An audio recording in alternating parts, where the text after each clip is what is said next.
Morning, everybody, and welcome back to day 2 of hearing 27.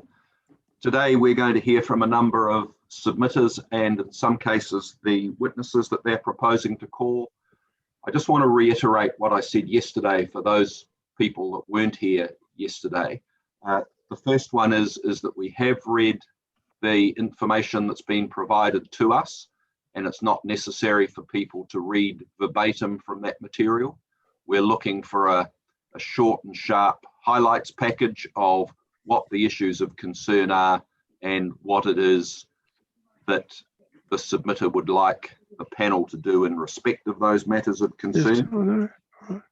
We may have some questions of individuals when they've completed their presentation to us. They're simply questions of clarification. We're not interested in trying to trick anybody or ask awkward questions. We're simply trying to understand what it is that's being said, and if we don't understand some rationale or something that's not clear to us, we'll just ask for it to be clarified. And I'd just say finally that this is possibly unknown territory for a lot of people, both in terms of attending hearings and secondly attending them by this forum, by Zoom. I just want to reassure people that they shouldn't feel pressured or threatened or nervous. We're not going to bite anybody's head off. We're simply trying to understand and hear the submissions that you want to make to us. So for those of you that are a bit new to this, please feel free to be as relaxed as you can be. We're certainly not going to do anything to rattle your cage, as it were.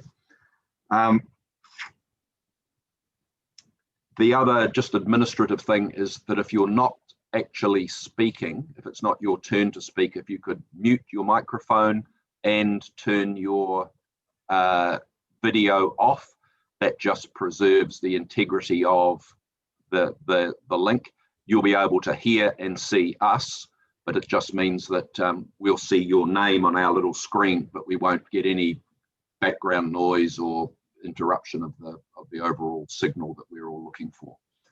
So I think that's about all we need to say by way of introduction from our point of view. But what I would ask people to do that are here today that weren't here yesterday, if they could just briefly introduce themselves. I will get the panel to introduce themselves again. I don't think we need the council staff to do that, but just so that the submitters that weren't here yesterday know who the panel is, I'll just ask the panel to briefly introduce themselves. Starting with me, my name is Phil Mitchell, and I'm the independent chairman of the hearings panel. Hello, I'm Diane Fulton. I'm independent commissioner, and I was a former councillor. Good morning, Janet Gibb, current councillor and appointed as an independent commissioner. And Jan Sedgwick, also a current councillor and appointed as an independent. Will Marg, independent commissioner. Paul Cooney, independent commissioner, deputy chair. Thank you. So that's us. So those folk that weren't here yesterday, if they could just briefly introduce themselves, please, and who they're representing. Richard Matthews. There you go, there's a bit of video. Richard Matthews, I'm going to present a brief statement for Genesis later this morning. Thank you, Mr. Matthews. And I should also say that Richard and I are colleagues in our planning firm, and I won't be participating in any matters relating to the Genesis submission or Mr. Matthews' evidence in relation to it. So when he speaks, I won't be a part of any of that conversation. And just to short circuit the conversation, Commissioner Gibb is in the same situation with regards to Shan Properties submission and evidence.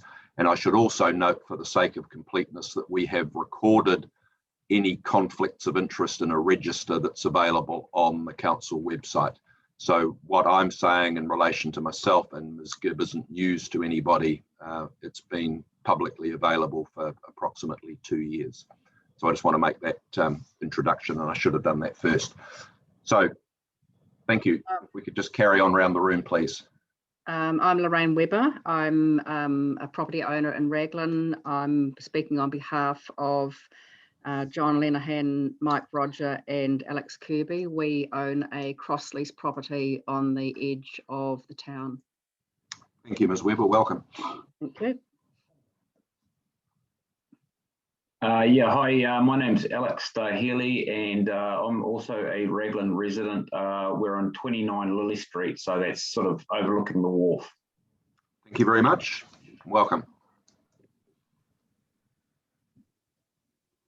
Good morning, Chris Dawson. I'm a planning consultant and I'm appearing on behalf of Shand Properties later this morning. Thank you. Good morning. Sorry, Noel, go ahead. Thank you, Noel Smith, representing Betsy Smith. I am a current Waikato District Councillor. I know most of the people that have spoken already this morning, certainly on the panel, but I'll be speaking on behalf of my wife in relation to a farm property at Narrawahi Road, Te Kowhai. Thank you, Mr. Smith.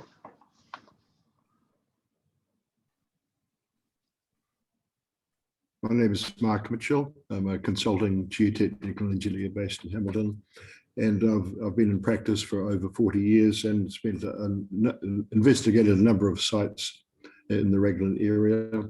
I'm very familiar with the topography and the geology of the area, and I'm speaking on behalf of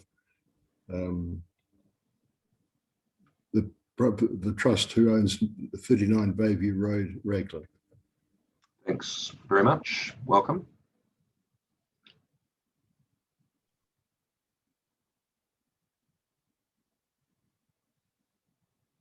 Is there anybody else that's new that wasn't here yesterday? Oh, good morning. Look, it's Carolyn here. I'm a Onewhiro Tiaka Ward Councillor, and I'm just here in a viewing and capacity today, not representing anyone. Thank you, Ms. E, and that's absolutely fine. And try not to go to sleep. So it'll be a long day. Great.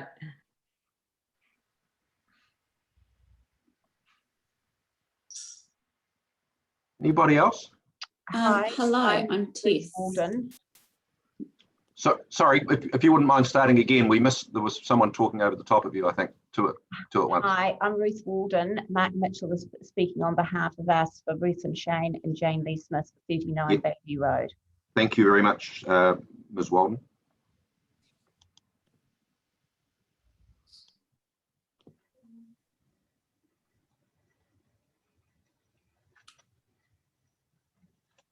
Is that everybody? No, I'm Tess Fleming. Hello. Oh, there we go. Sorry. I'm unable to start my video apparently, but I'm speaking on behalf of Fleming Ranch Trust and Fleming Developments. We're located in Ngaruahia. Yeah, thank you very much.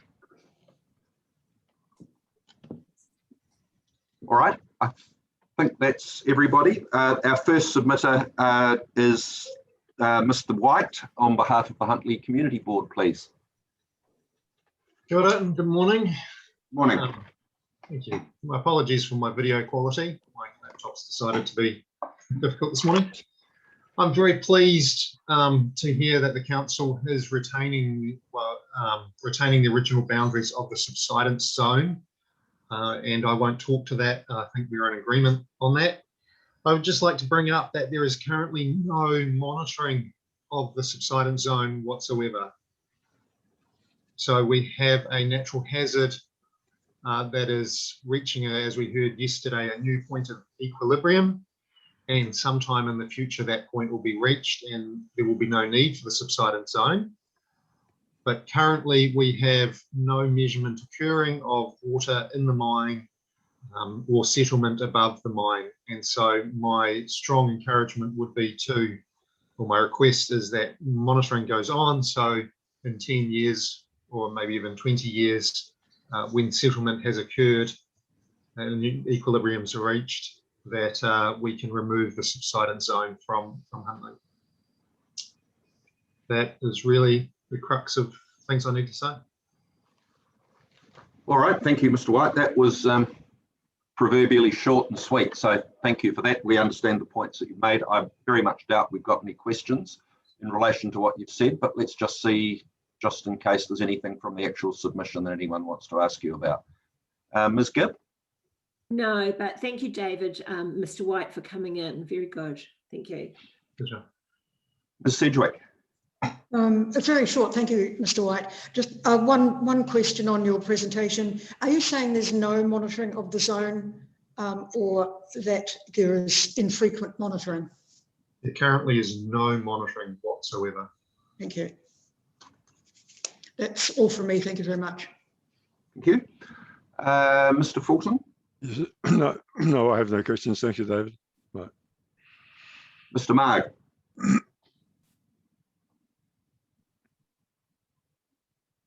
Oh, good morning, my turn. Thank you for No, the no, hang on. opportunity. No, we're not quite there. Mr. Marg, anything from you? Apologies, I was on mute. Sorry. Thank you, Mr. White. No questions. Mr. Kearney? No, thank you. And I have no questions either, as foreshadowed earlier. Thank you very much, Mr. White. No problem. So we are now due to hear from you, Mr. Mitchell, on behalf of the Waldens and Ms. Lee Smith. Yes, excuse me. Thank you, Mr. Chairman. Excuse me. Thank you for the opportunity to address the panel in this respect. I have read the planner's evidence and listened yesterday to Ms. Nicholson and Ms. Gibbons' presentation, and I'm unable to locate any substantial evidence nor any validation as to why an extensive area of coastal land should be classified as high risk. Taking Cox Bay, of which I am familiar, as an example, number one, the outer faces of the sandstone cliffs are certainly subject to erosion at a rate of about 2 meters per year, being quite similar to the North Shore, both in the geological age, but slightly different in the terminology. But does that indicate there's a high risk of erosion or slope stability for a house located 20 meters back from a 10-meter high cliff face? Basically, I think Ms. Gibbons made reference yesterday to having reviewed the requirements of risk assessment for the North Shore cliffs, and maybe it was the Chairman also did.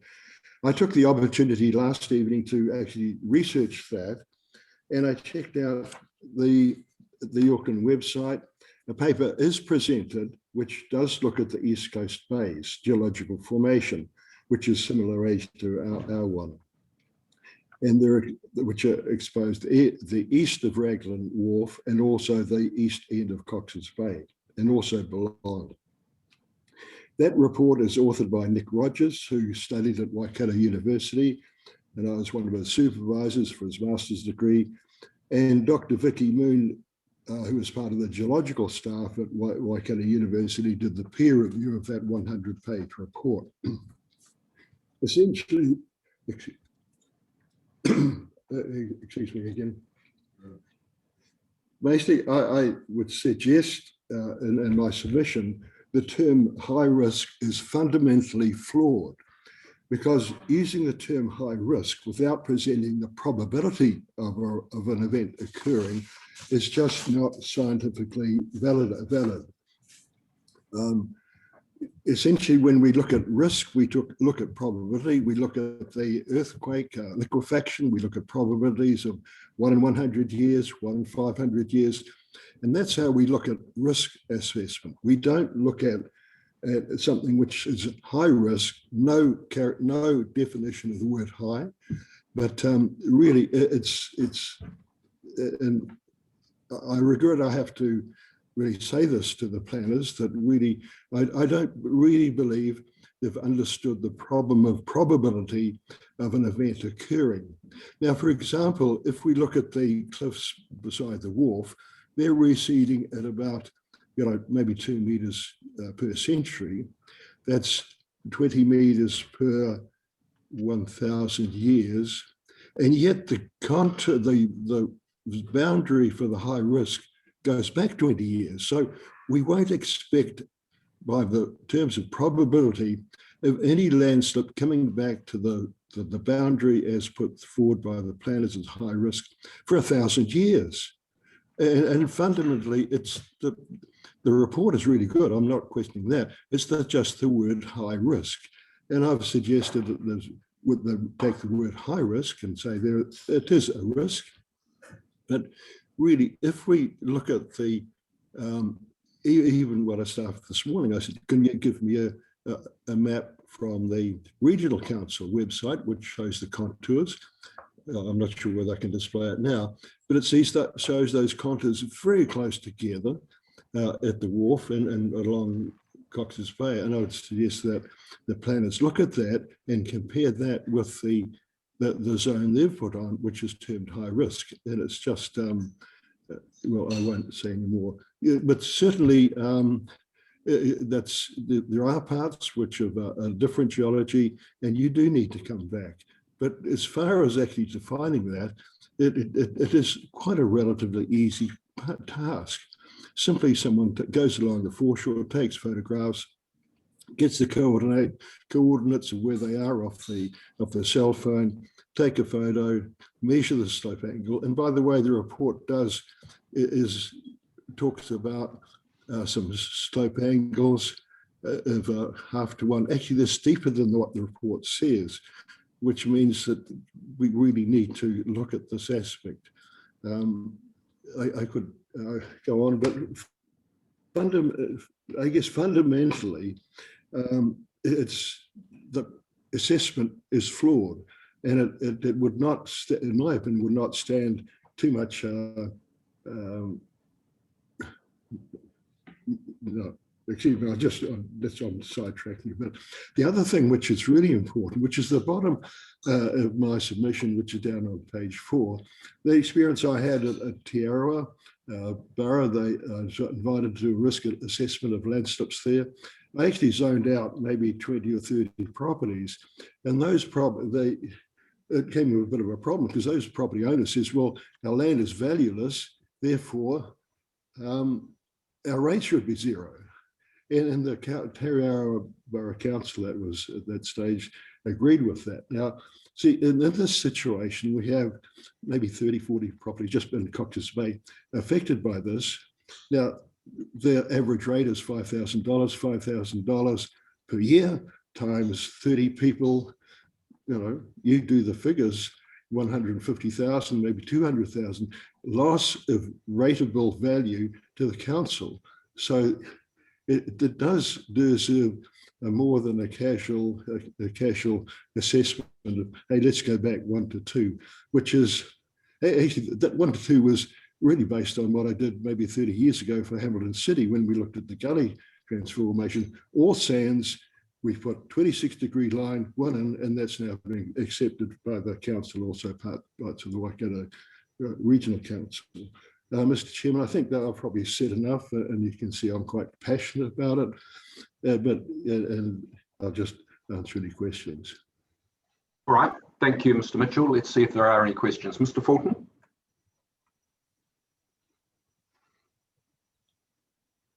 Sorry, just looking at the map you have on the section 39, the blue line is the new line which is drawn and it extends out just on that one particular property. Is there any reason for that being different than the rest of the line?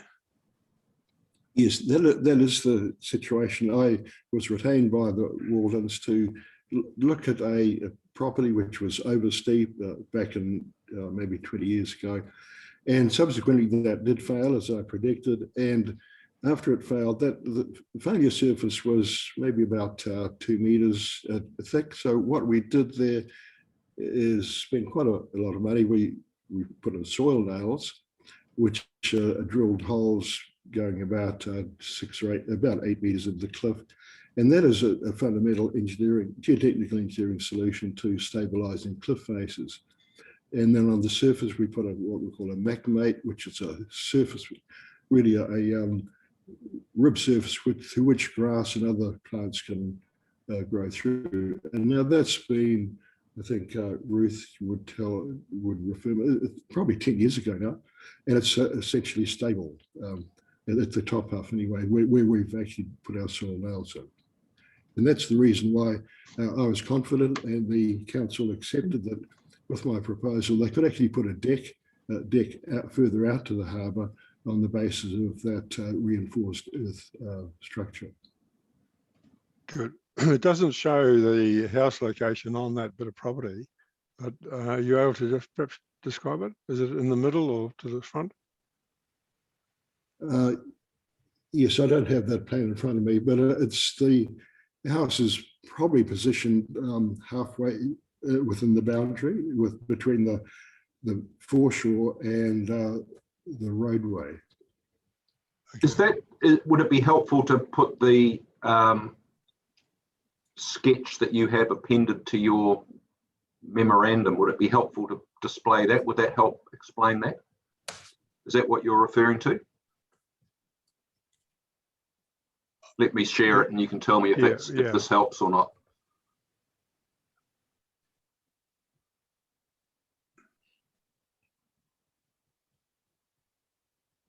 Yes, thank you for that. You can see the top of the page is the boundary, that's the foreshore. And what we have is the series of soil nails. And then coming back to the bottom of the screen, we see the present cliff edge. The house itself is just through there. In the I'll just make this a little bit smaller so you can see the whole. Thank you, yes.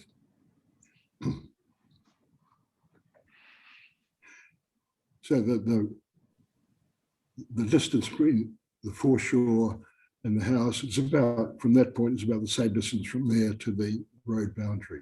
Mm. And having yes. There's the scope. There's the. I don't know if that helped. It's 10 meters from there. Yeah. To there. So the house, I'm guessing, is about 18 meters or something like that, maybe 20 meters or something of that order from the boundary. Something of that order. Does that sound about right? Yeah, that's about right. Yeah. Okay. Okay. Thank you. Thank you, Mr. Alden. Ms. Gibb? Yep. No questions. Thank you. Ms. Sedgwick? I have no questions at this time. Thank you. Mr. Marg? No questions, but thank you, Mr. Mitchell. Mr. Cooney? Yes, thanks, Mr. Mitchell. You've had a lot of experience in this field. Just as a general question, are you sort of are you critical of the risk assessment methodology which local authorities are now adapting to, and that is the likelihood and consequences approach? Is that something that you challenge? No, I'm not. No, I'm not. Certainly not challenging that. That is fundamentally what is required around the country, whether it's liquefaction, earthquake damage, or coastal. But with the methodology used by the planners for this is actually it's not really up to date. The way we look at probability of events occurring, and that's, I guess that's my main argument, determining something at a high risk when there's no factual evidence to confirm that. It sort of, I think what from my reading of your evidence is that there's no credit given for the remedial works that are being carried out in terms of the risk assessment per se. Is that in a nub? Yes, that is. Excuse me. I'm sorry about that. Yeah, yes, that is right. But I do accept it's a micro aspect, which probably would not occur on a general planning. I think what I've shown is that yes, it is possible to construct something which will mitigate that that part of that hazard, but and that's what we've actually done, and it's proved and it's been accepted by council. And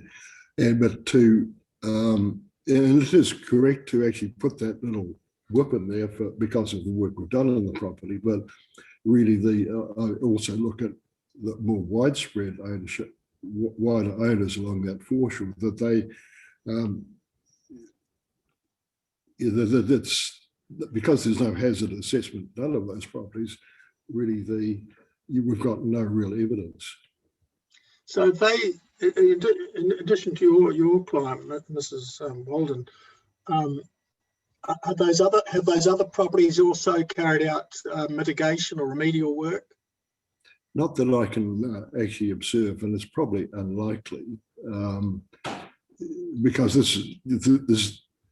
because I back 20 years ago, I looked at the property and said, there is a hazard, you'll need to do something. And sure enough, the hazard did happen a few years later, and we did something about that.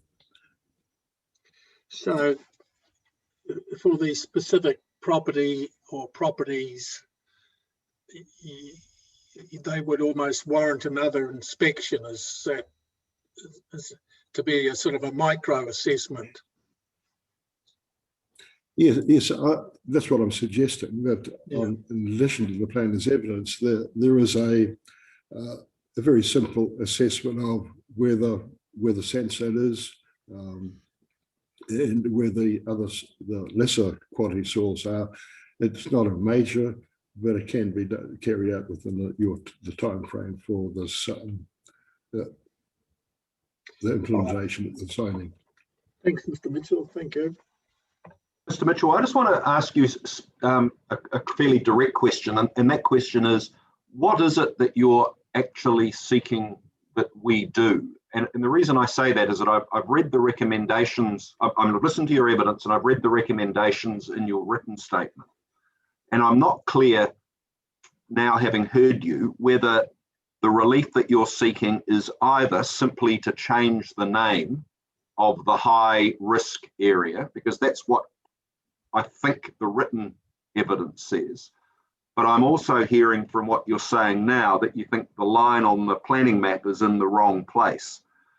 Is it both of those or only one of those that you're actually seeking be done?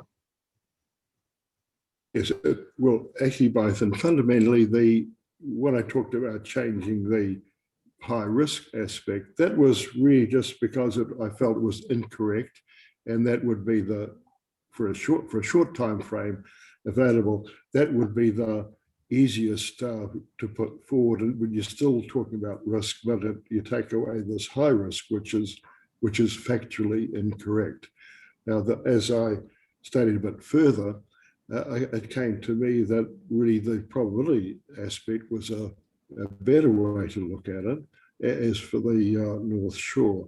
And I think if there's time available, then retain an expert in the field to look at the geology and reassess where that line comes, whether there's in the sandstone area or the lesser salt area. So, but you're not able to tell us now where the line should be. I mean, do you accept the proposition that whatever it's called, that there is an area adjacent to the coast where planners and developers, etc., need to be somewhat cautious so that they don't build something on the cliff face and it falls down into the sea? I don't think you're arguing with that as a proposition, but you haven't, as I understand it, been able to define where in relation to this particular property the line should be, or have I missed something? You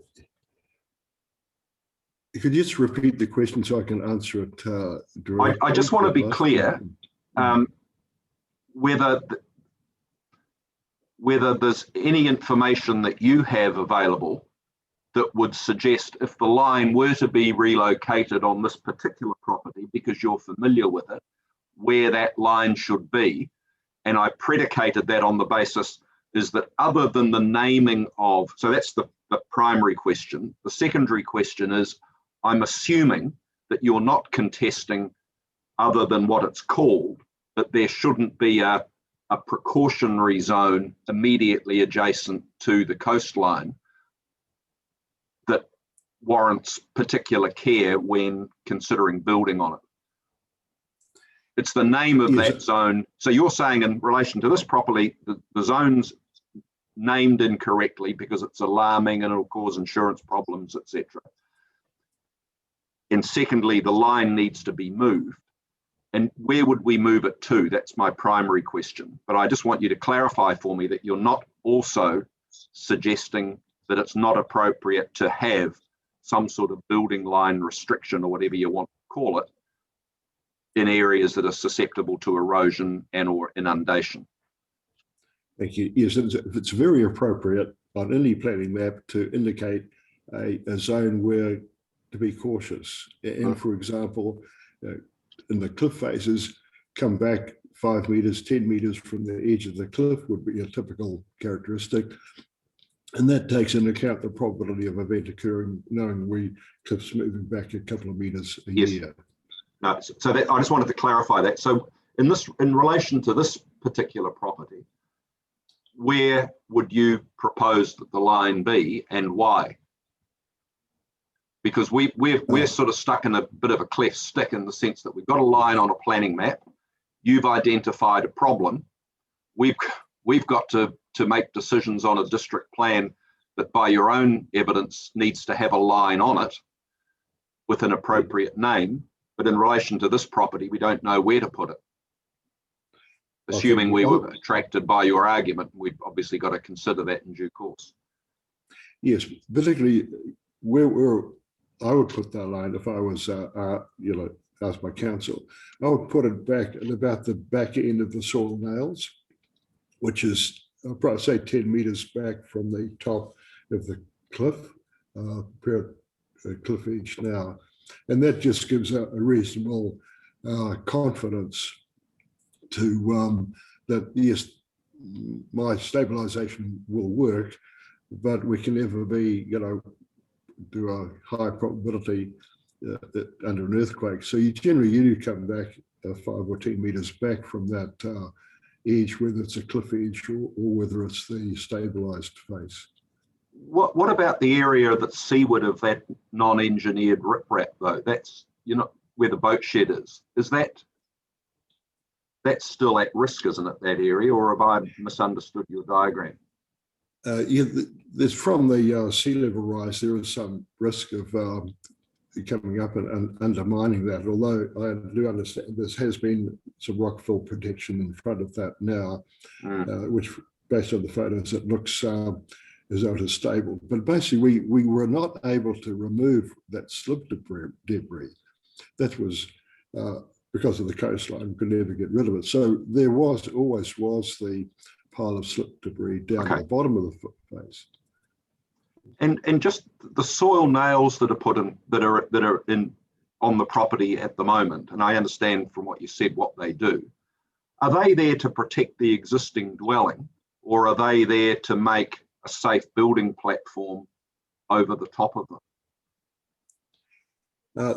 They were there really to stop any further landslipping, creeping a landslip. So that was, if we hadn't done that work, I would say that part of the house was at risk. So therefore that the house itself is now stable, on a stable platform, but prior to putting the soil nails in, it wasn't. But what about that area that's in front of the existing house where the nails are? Is that buildable now, or is that still a hazard area and the nails are simply protecting the house but aren't sufficient to ensure that it's safe to put a dwelling on top of them? No, we'd never put a dwelling on top of a land that was stabilized. The stabilization is to protect further erosion, but the slope itself is still quite steep, like 1 So it's to protect the house. So in practical terms, it would be fairly unlikely to put anything of a substantive nature seaward of the existing dwelling. Is that fair? That is fair, correct. Okay, all right, now I understand, thank you. It's very helpful. Anything else from the panel? No, thank you. All right, thank you very much, Mr. Mitchell. Ms. Walden's present. Is there anything that you wanted to add? No, there isn't. I just want to thank everybody for their time, and it is just to reiterate that it is the two things. It's the zoning name and it's that the line needs to be moved. The property is sitting 20 metres back from the mean high tide mark.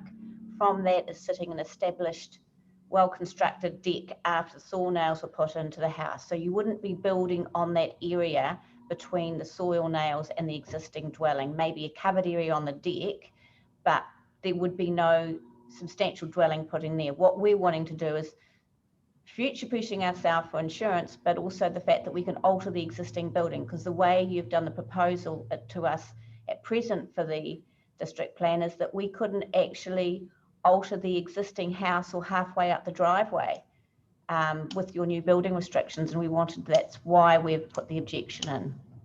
All right, thank you. No, I think we've understood that and you've clarified it for us, so thank you very much. Thank you very much.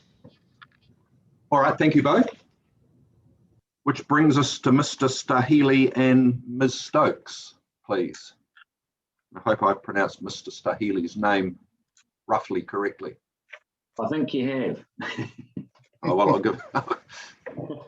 It's good to do something right every now and again. Yeah. Okay, so I heard what you said about a couple of things that what you said about relief and making it quick. So I will. We wholeheartedly agree with what was his name, Mark Mitchell, about what he said, because we are actually one of those properties he was talking about above Cox's Bay, and we're about 4 houses along from the wharf up on the hill. Mr. Chair, can we stick up a map to show that where these sites are? It'd be quite helpful. Yeah, I think that would be helpful. Yeah. Okay. Right. Oh. Okay, so we're number 29. Yeah. Can you all see that? Yeah. Can you just? Yeah, I think it might be helpful just to zoom out a little. No, other way, just so that we can be very clear. Yeah. Okay. I think that's perfect. Yeah. Thank you.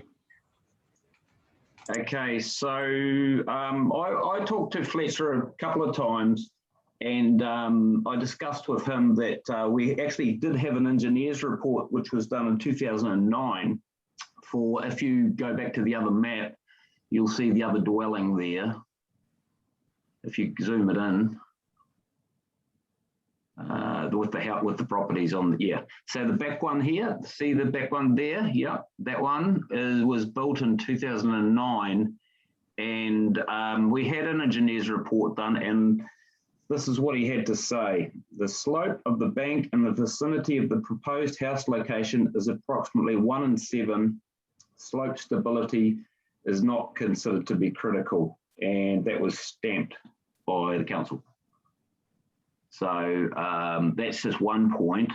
And so I did talk to Fletcher, and he said that they would consider, or you guys, sorry, would consider amending that, and he actually sent me the amended map in an email, but it didn't actually show the properties in relation to the grids, you know. So what we want is, we accept that there is sensitivity there, but what we want is that the high risk is taken off our house. So if that can be moved forward, like it was, I think it was suggested in the amended map, we'd be quite happy with that. And if that was a couple of meters off the front of the house. I just wonder, could we put the amended, do we have the amended map readily to hand? Because I mean, that is that's the latest recommendation to us from the council planning team and their advisors. And I probably should just reinforce what I said yesterday, is that the documents that have been prepared and provided to us are recommendations only. Yeah. We're not obliged to accept them or anybody else's evidence or submissions. We've got to hear everything and then make a decision based on the information in front of us. So I don't want anybody to think that because the council's drawn a line on a map somewhere, that it will then follow that that's what will end up in the district plan, because that's not necessarily the case. You'll have to give me 1 sec to find it, sorry. No, that's okay.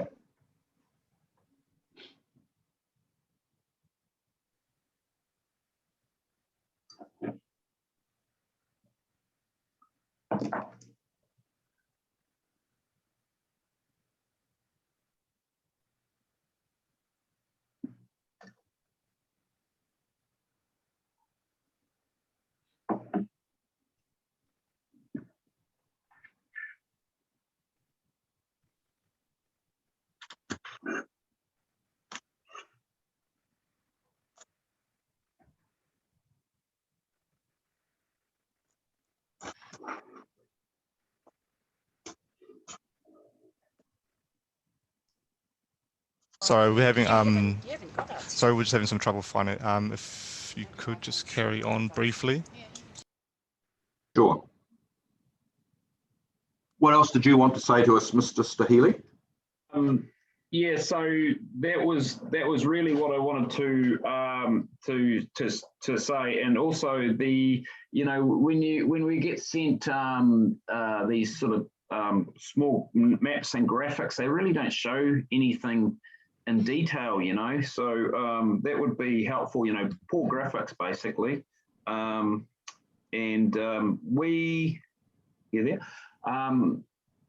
we've done a fair bit of, planting out the front of our place. We've been here for 25 years, and the subsidence on the bank out the front, I would say in 25 years has probably dropped less than 500 mils over a metre of horizontal over that time. So it's, so if you were to take that into 100 years, well, that would be, what was that, times 4, so 2 metres over 100 years. Okay, understood. That's about it, really. Without seeing the overlay on the existing buildings, really, there's not much to say, is there? No, well, I think you've made the point clearly, and rather than I think you've defined to us where the line ought to be and why. Yeah. We can interrogate the map in our own time, I think, and figure out where everything lines up rather than doing it at the moment, given that it's proving a bit hard to track down. Yeah, the thing is, we're not planning on building on this house because obviously we're about 12 metres from the bank, so which is relatively close. But we just don't want that overlay on the building, if you know what I mean. Yes. We just want to live here. That's all. Okay. No, I think that's we understand that. Thank you. Mr. Chair, just for clarification, can we have someone or yourself might be able to explain? We had the notified line drawn. And then as a result of submissions, as I understand it, council people went out there again to check, and they have a new map showing an altered line. Was that then communicated back to the people there, or what was the system that was followed, the process that was followed? Can someone explain that?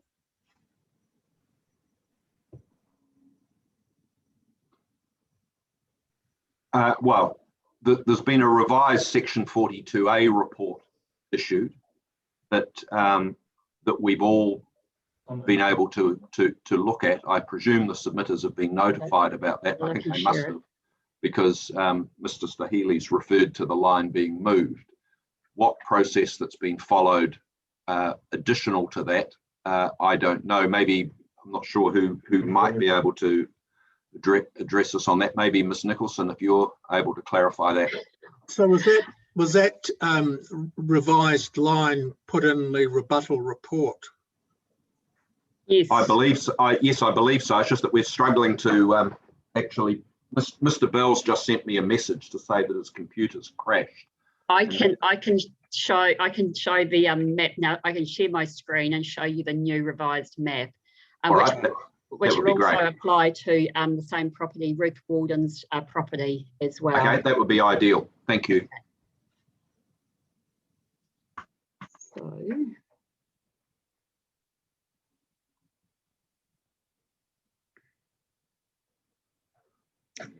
So can everybody see that? Yes, we can. Number 29 Lily Street. Maybe just zoom out a little bit so we can see a little bit. That's better. There we go. Yeah, that's it.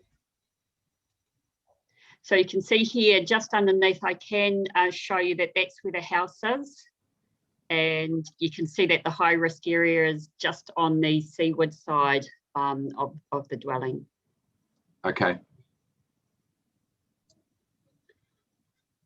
So that's been moved from behind the dwelling to the front of the dwelling, in a nutshell. In a nutshell. I may be able to, hopefully this will work, but I'll just switch over to the plan as it was when it was proposed, and you can see the difference in the line. That would be really helpful, thank you.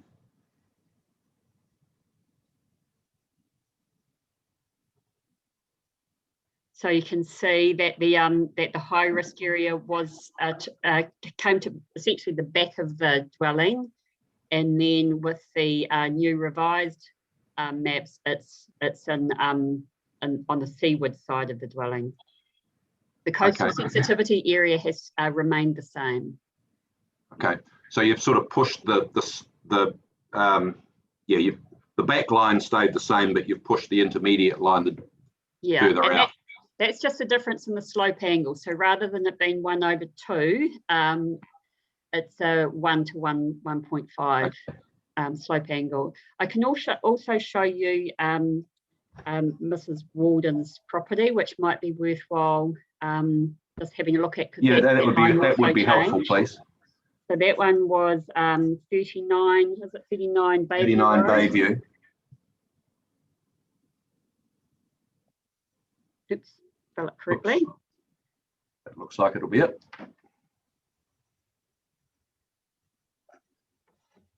And that one there, you can also see that the high risk line has come to almost the seaward side of the property. I understand that the soil nails have been put into this area here, just from looking at the submission and trying to work out the location on the property.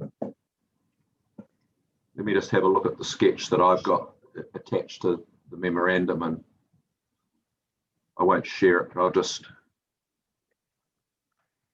yeah, that's, I think that's about right. Ms. Nicholson, did the coastal sensitivity line, that seems to have been expanded, has it? No, so that the extent of that has stayed the same. So the landward extent of that line. So if we look at the proposed maps here, that line has stayed exactly the same. Okay. And it's just that the high risk area has been redrawn closer, further seaward than the proposed position. Yeah. Okay. Yeah. I think what we might do is have you on standby, Ms. Nicholson, for I think so. I'll keep when them we hear here. the rest of the submissions on this topic, because I think it's whilst we can search them ourselves, it's very helpful to have them directly in front of us like that. Okay. That'd be good. So would you like me to stop sharing now, or? Yes, please. So does that answer your question, Mr. Cooney, about as to process? Or Yeah, no, that exactly does. That's what I think is very helpful. Thank you. All right, Mr. Staheli, thank you very much. I don't think we've got any further questions for you. There's nothing else you want to tell us before we move forward? No, that's all. Thanks very much. And thanks also to Fletcher for being a great help. Oh, very good. I'm not sure if he's back online. He's back there, so he heard it personally. So we don't need to relay it to him. But thank you for that. Yeah, okay. Thanks very much. For your submission. Next submitter is Ms. Webber, please. Good morning. I'm just trying to start my video. Oh, there we go. There we go. Good morning. Morning. Thank you very much for this opportunity. I, as I said, am speaking on behalf of John Lenihan, Mike Roger and Alex Kirby. Just to give you a bit of background, we own a cross-lease property on the edge of town. We're adjacent to Greenslade Road, so we're pretty much the first one of the first rural properties just outside of the town belt. We had an automated exercise done on our property, and which is different for the scoping which was done for the town, because I understand from Kelly Nicholson when I spoke to her that the scoping exercise for the town was a detailed analysis. When it came to our property, it was an automated exercise.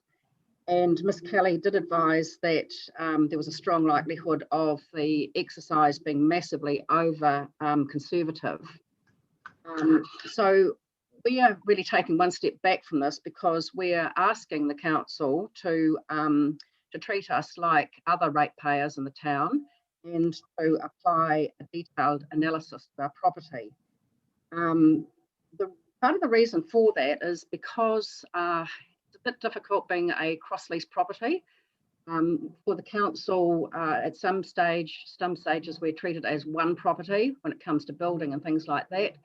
In other areas, we're treated as 4 different properties, or actually 5 different properties, and we all pay individual rates. 2 of our properties actually are impacted by this analysis. 2 of them are up the driveway, so up near the roadway, so are not impacted by the coastal analysis, but actually probably impacted by the decision that's been made for us currently, and that I guess there possibly could be some insurance and things like that implications for those properties at the top of the drive. But the 2 properties that are affected on the coast have quite different topography, but we've been treated as one. So our property, my property, we've been at the 100-metre setback. Doesn't affect our house. It stops in front of our house. However, it does affect substantially the land in front of the house, and the topography is such that we don't think that it accurately portrays what our property looks like. The next door piece of land there on the cross lease, the house is actually on a cliff, and so that's got its own implications. So what we're asking for, we are, obviously we're right next to the town boundary there. We're looking at future proofing. There could be some scope in the future to subdivide these properties rather than just having a straight cross lease. And so we're wanting some clarity about really what the situation is with regards to the setbacks. So we're asking for the council to apply an analysis, do the scoping exercise on our property, not just have an automated exercise on the property. And then we reserve the right to come back and talk about whether we agree with the setbacks or not. I think probably the only other thing that I would add to that is that we do have friends in the town who are living near the water who have had the scoping exercise on their property and who have much more, I guess, liberal applications than we've got on our property.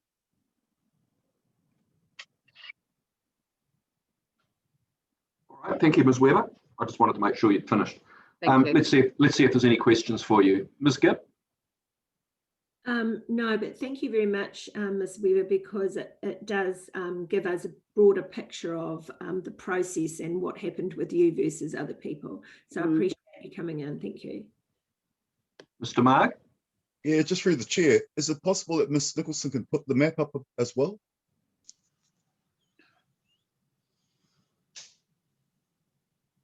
So I'm happy to do that. Do we know what the address is of the property? 4316 Main Road. Just one moment. I've just lost my.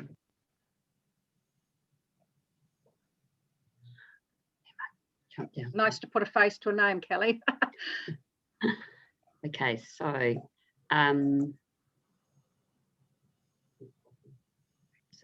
just try to 4316. 316 State Highway 23. Yep. And I've got A, B, C, and D. So well, it's it's the whole property. Yeah. Okay. Just the cross lease. Okay.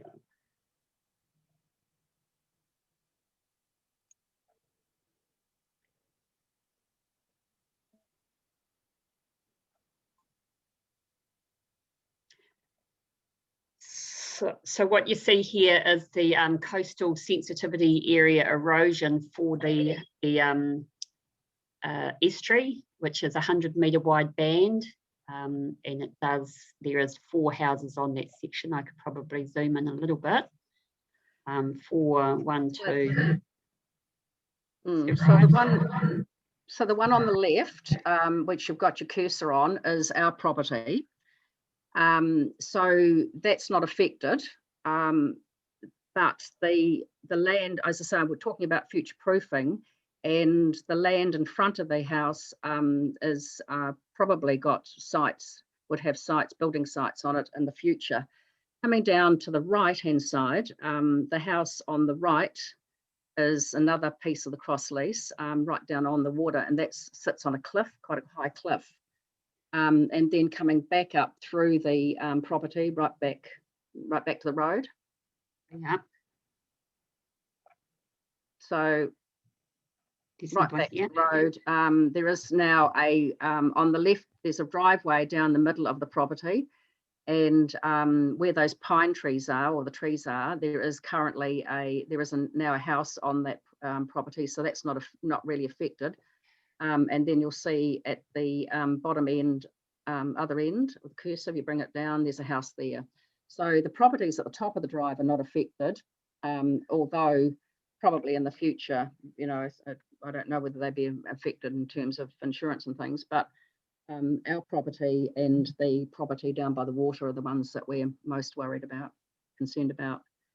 And so, as we say, because of the topography and because of the fact exercise, we would like to exercise our rights as ratepayers to have a detailed analysis done on that property.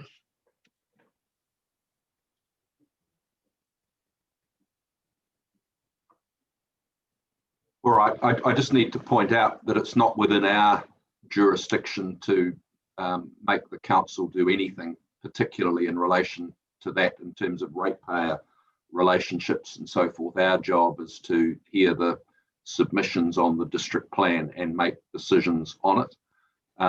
So we won't be able to address that issue directly, but we'll leave that to you to take up with the council in whatever way you think is most appropriate.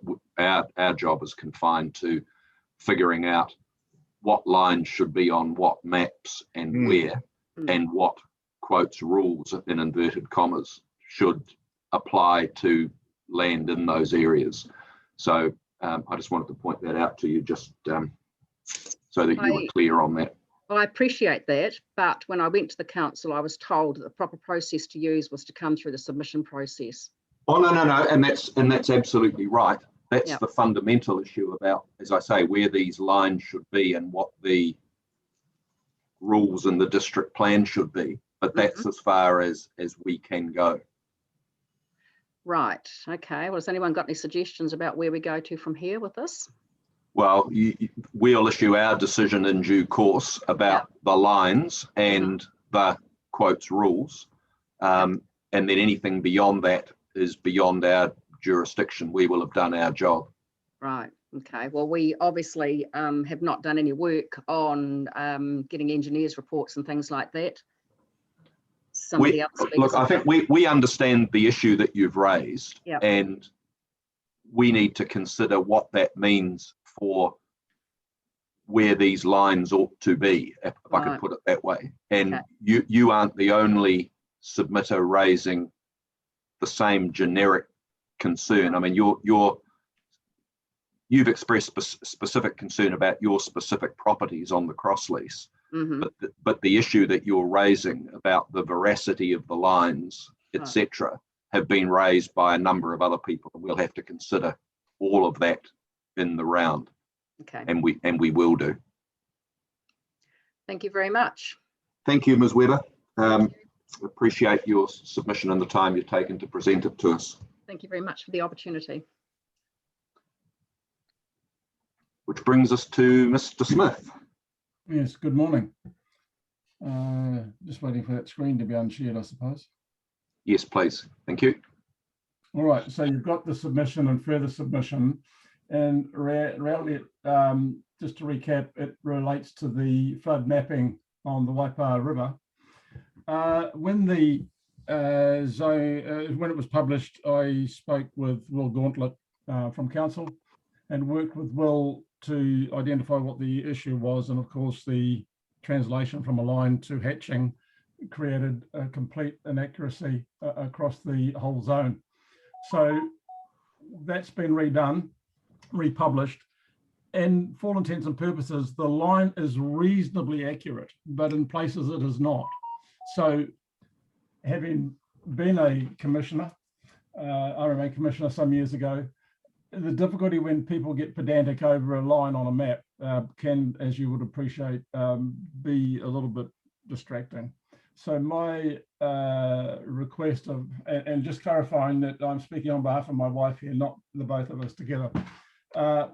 The request is to make the plan provisions flexible so that when a line is clearly in the wrong place, that there is a methodology without the need for a plan change to actually correct any mistakes through a simple process. And looking at our properties, currently there is some inaccuracy, but we can live with that. But having looked across the wider zone, the scale of the maps that have been presented has made it very difficult for landowners when expanding the lines, the maps, we lose the definition. And so working with landowners around, and I mentioned earlier that I'm the local councillor as well, that it is causing a general concern. So this is a general issue for the zone rather than specific to our own property. So I'm happy to take questions if that's simple enough. Yeah, no, I think we understand that. I wonder if, just for context though, just so that we've all got the same information in front of us when we have this conversation, if we could get just trying to think who the right person to share that part of the might be, not sure if it's Miss Lagarth or Miss Carter, probably Miss Carter. If we could, although she may not have access to the same information, if someone from the council team anyway could put Mr. Smith's property on the. Yeah, I can do that. All right, thank you. That would be good. So 372 Narrawahia Road is probably the best, or it will come up anyway. They're adjacent, 394 and 372. So I'll just try and share my screen. I'll just bring that up. I've got. Has that gone up? It's coming. There it goes. Yeah. No, that's the neighbour. Well, it's okay. That's down the road. That's. Could you just zoom, go back the other way a little bit so we can. That's better. Okay, so in the bottom left-hand corner, you will see a green patch. That's the highland, and our houses are on that at 394. So I can bring up 394. Well, no, yeah, bring up three. Yeah, I think bring up 394, please.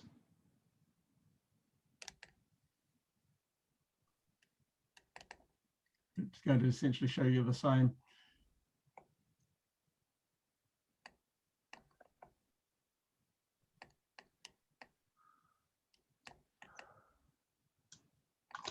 That's it there. So you've got the hatching that we came out initially. So I'll take that off. And that's the revised Waipa floodplain. So the blue is now the revised, correct? Yes. That's right. Initially, it came out that they were straight lines and it went through the middle of properties, and particularly 372, which is highlighted in red here. It went through between the blue lines and Narrawahia Road, a straight line through there, which is the middle of the building platform, which was ridiculous. So working with Will, we identified what the problem was, a translation between the regional council data and from a lineal perspective such as this to a hatching, which created straight lines and inaccuracies. And it currently has, if you look at where the Mangaheka stream is on the top right-hand corner, there's houses there, a house there at the top of the page where it says Mangaheka Screen. Up here, yes, there. Originally that had, and you've got, it's very hard. Can you blow it up some more, please? So in amongst that now, the lines go around that house, but it went completely, the floodplain was over top of that house. I'll show you that. So originally Yeah. When first notified, it was like, oh, that's the aerial, sorry. When the it aerial one. when- So when- it yeah, when was- it was first notified, it went straight through the houses. Yeah. And then it's been modified now to put a circle around the house, which I don't believe, based on 101 years of family history, that is entirely accurate, but it's better than it was. So this is where the issue is for myself and others in the district, is that where it's clearly shown locally to be inaccurate, that there is a mechanism that we don't have to fight the district plan, and a pragmatic way of dealing with it can be achieved. There are other properties through the zone, but I think that's highlighted the issue there. All right, we'll have to give that some pretty careful thought. I mean, this issue arose in the Christchurch district plan with, not in relation to, well, it did in relation to flooding, but in particular in relation to rockfall hazard underneath the hills around Sumner and so forth, where there was an exercise done that by definition couldn't look at every single property in the district. It did it by way of the geotechnical database. And there were those that said, well, we shouldn't have any maps in the district plan, and we should just have some criteria. And that wasn't favoured in that case, because it meant everybody had to go away and draw something to know where they stood. But we were able there to do something along the lines of what you're talking about, that said, this is the line as best as it can be, but here is the pathway if somehow or other you've got additional information that allows that area to be recast, as it were, or to be refined. And whilst it didn't change the line on the map, it did create a resource consent pathway to be able to move through it, if I'm explaining myself. You've articulated extremely well, and that's exactly what I'm looking for. So it's to the benefit of those who come after us, who subdivide or wish to build a house, because the whole emphasis of this is to stop building dwellings in floodplains and other buildings that are inappropriate in such areas. So if it can be shown on that site that it isn't, the line doesn't go through the middle of the building site. So if we can look at what you've said about Christchurch and put it into the plan in some way, I think that's a pragmatic way forward. Thank you. I think in a lot of ways, there are those mechanisms at least contemplated in the plan as drafted, but we'll need to take this submission and those of others away and have a careful look at that. So I think the point you've raised is a fair one, and we'll just need to, we'll deliberate once we've heard from everybody, and we'll have a good look at the point that you've made, Mr. Smith. Right, and I appreciate that. Thank you. Any other questions I'm happy to answer. Thank you. Mr. Chair, I think there's a sort of an implied right anyhow to show that what your activity you're proposing by way of consent will be supported by a geotech report, for example, or flooding report, to show that it's it's appropriate. So that's, but it's a good point, and I wonder whether something we could discuss is whether this should be dealt with by way of an advice note. Yeah, we'll need to think. The point is well made, and we'll consider that in our deliberation. So let's just see if there are any further questions. Does the panel have any further questions for Mr. Smith? No, I don't. All right. Sorry, Mr. Mark. I just had a general question. Mr. Fulton, sorry. There's yesterday, Mr. Leffing and all his diagrams that he showed are now here, indicated the level of today and the level of sea rise and temperature and climate change and the effects that had. And I'm just wondering whether these were taken as of today, or has it been calculated climate change effects which may increase the level here? Sorry, Dines, I can't. No, I don't expect you to answer, but I'm just asking, perhaps with the regional council, somebody could tell us that. Mr. Leering's on the call, so he might be able to clarify that. Thank you. That would be very helpful, Mr. Leefring. Yes, good morning all. Yeah, Morning. thanks with the information, and Mr. Smith, I think your site there is a very good example of where our current information, and I can confirm that the underlying topography that was used in this area here was done in 2007, 2008. Now, I can confirm that WRC is currently embarking on a new LiDAR survey. So the LiDAR is the method of getting the underlying topography for our area. So we're getting new LiDAR, new information coming on board.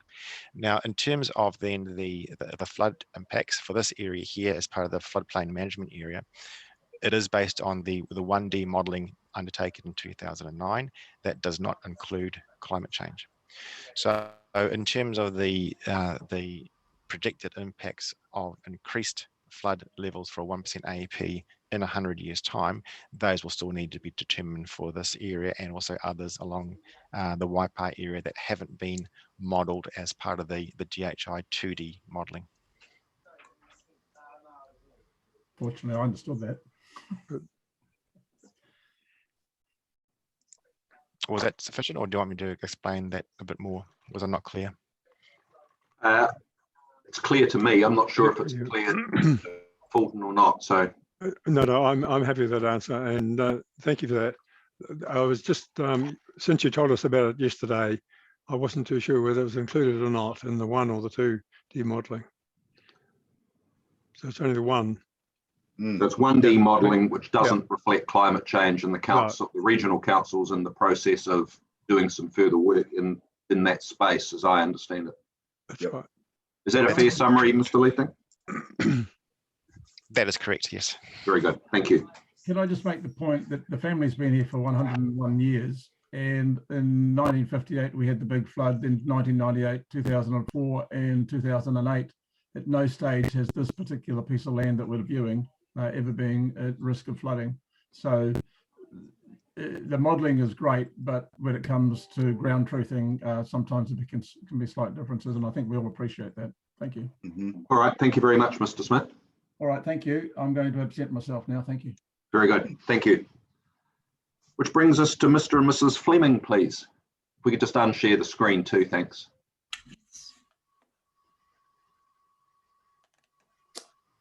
Thank you. Hi, I can't start my video. Oh, there we go. We can still, oh no, there we go. Yes, we can see you. We were just looking at a picture looking. Hello. We can see you. Good morning. Hi. I'm speaking on behalf of Fleming Ranch Trust and Fleming Developments. We own properties along Old Topiti Road beside the Waikato River. I guess we really totally appreciate that there has to be risks assessed around flooding, etc. My own family have been adversely affected by flooding in the Bay of Plenty, and absolutely we do need to look at this, but we're just seeking a little bit more clarity around some of the points made, particularly with floodplain management area, which we are specifically affected by. So to give a little background to what we're thinking, we own about 2 hectares of property in country living zone, and we own 3 sections within residential along by the river. We wish to subdivide the country living zone areas in order to build a family home right by the river, and who wouldn't want that? That's a bit of a dream, isn't it? But there's a lot of stuff that's not very clear. So firstly, our first submission point is really what Noel Smith has just brought up, that we don't feel that some of the lines are accurate, although it was somewhat eased yesterday by seeing, is it Mr. Lefting's maps that he shared of the 1998 flood. That was really valuable, and I wish that we'd been able to access that sort of thing beforehand and not felt quite so unsure because, like with Mr. Smith, we don't see that this property has been affected by flooding, but obviously the modelling is showing differently. So we are concerned that some changes have happened in the last 10 years along this section of the river, and that the data is being used so specifically when no one's been on our land, no one's looked at it. They're using LiDAR that's 10 years old, and if I understand, LiDAR is only accurate to about 0.5 metre, which to me could make quite a difference between being in one zone and not being in it. So we question the accuracy of the mapping. I really appreciate what Mr. Smith has just said, Noel Smith has said about creating a mechanism for, yes, lines have to be drawn on a map, but is there some way that we can have a mechanism within the plan to question those lines, or to be able to, I know that you can go for non-discretion consent outside of the lines. I'm sure, I can't remember what the wording is, but I really liked Mr. Smith's idea. So that's that first point. Our second point relates to section 15.4.1, which is P1. We'd like clarity on this. It's about the heights that you can build at, that you have to build at your floor height. What's the difference? There's been no clarity on what's the difference between a 50-year flood height and a 100-year flood height. It seems that's been left deliberately vague so that these levels can be changed in the future by the council. It just seems really quite difficult to understand and plan ahead when there's no guidance really given on the height difference. We're just interested, and how is this any different to working in the current system with the Motiriki datum line? Our third point relates to section 15.4.1 P2. This one's about additions to an existing building, and it suggests that you can only, I believe it suggests you can only add 15 square metres onto an existing building, which is in just the floodplain management area. Now, it's not in high risk. I would suggest that we need to add any existing building that does not comply with P1 above. If I build a building now in this zone and I build it to the specified height of building that needs to be done, then in the future, I'd like to know that I can extend it by more than 15 square metres because I've followed the rules. But at the moment, as it reads, I would only ever be allowed to extend it by 15 square metres. Sorry, so if I built it at the correct floor height, I want to know that it's going to be possible. Is that cool? I think we understand the point, thank you. Yep. Yeah, our fourth point relates to 15.4.1 P3, and this is in regards to, it says you can add, you can build a standalone garage. So if this is about flood management and about safety of people and risks, etc., is this standalone garage going to be able to have electricity? That's pretty much basically that point. Our fifth point is a request that the plans, that the plan adds in clarity about the following. If a residence is built at the height specified by 15.4.1 P1, then what are we able to do underneath that? Because on our property, if we know that we definitely have to build about my height above land if we're going by the Motiriki datum line. So we believe that, okay, if you're going to have to build it about my height off the ground, you might as well build it so that you can park cars underneath. If I'm going to build it off the ground like that, is there any detailing on what we're allowed to do to clad the underneath of that property? Or are are we suggesting, because there's lots of information around not moving dirt, are we suggesting that you cannot clad that in, that's got to be free flowing for flood management? Or can we clad it in? Can we put a laundry downstairs? There's no clarity on that. Can it be that garage underneath properly? Because it's not living space. My next point is in relation to subdivision within the floodplain management area. So in the high risk flood area, it has restrictions on ensuring a building platform is available with any new section. Is there any similar restrictions for subdivision within the floodplain management area? So if I have a large section of my land that's in the pink, can I section that off in one section, or does it have to have some part of that land that's not in pink? That's not clear. Lastly, I haven't found anywhere to submit in relation to the areas of significant natural amenity, which have been placed across our land. While I understand the need for flooding restrictions, restricting a person's use of their land as this zoning is doing is completely unjustified, especially when the Queen's Chain is in effect and allows for the side of the river to be developed or beautified by the council when and as they seem fit.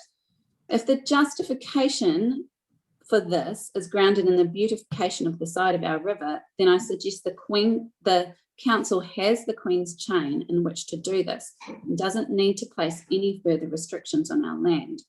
If we look in particular along Old Taupiri Road, there are lots of sections that are affected by not just this area of significant natural amenity, but also affected by either the red or the pink floodplain. So if we have to build at a certain height, but if under the areas of significant natural amenity, we can't build above a certain height, then it's particularly difficult, isn't it, to put a home right by the river. I just also dislike that there's been a line drawn across our property that says you can't develop your land, basically, because we want to keep it pretty, when the Queen's Chain is there. And that would end my spiel. All right, thank you, Ms. Fleming. Let's see if there's any questions for you. Ms. Sedgwick? That was a very comprehensive submission. Thank you very much. At this point, I have no questions. Thank you. Thank you. Mr. Marg? No, nothing from me, but thank you very much. Ms. Gibb? No, I don't have any questions, but I do appreciate your submission, and I do know exactly where you're talking about, and I do take your points on board. Thank you. Mr. Fulton? You know, I don't have any direct questions, but you've covered a very wide area there in your comments, and I thought you might have been able to get some answers prior to coming to this hearing, but apparently you're not. Is that right? You're still quite satisfied with the responses you've been getting? When I've popped into council, it's been a maybe you'll be able to, don't know.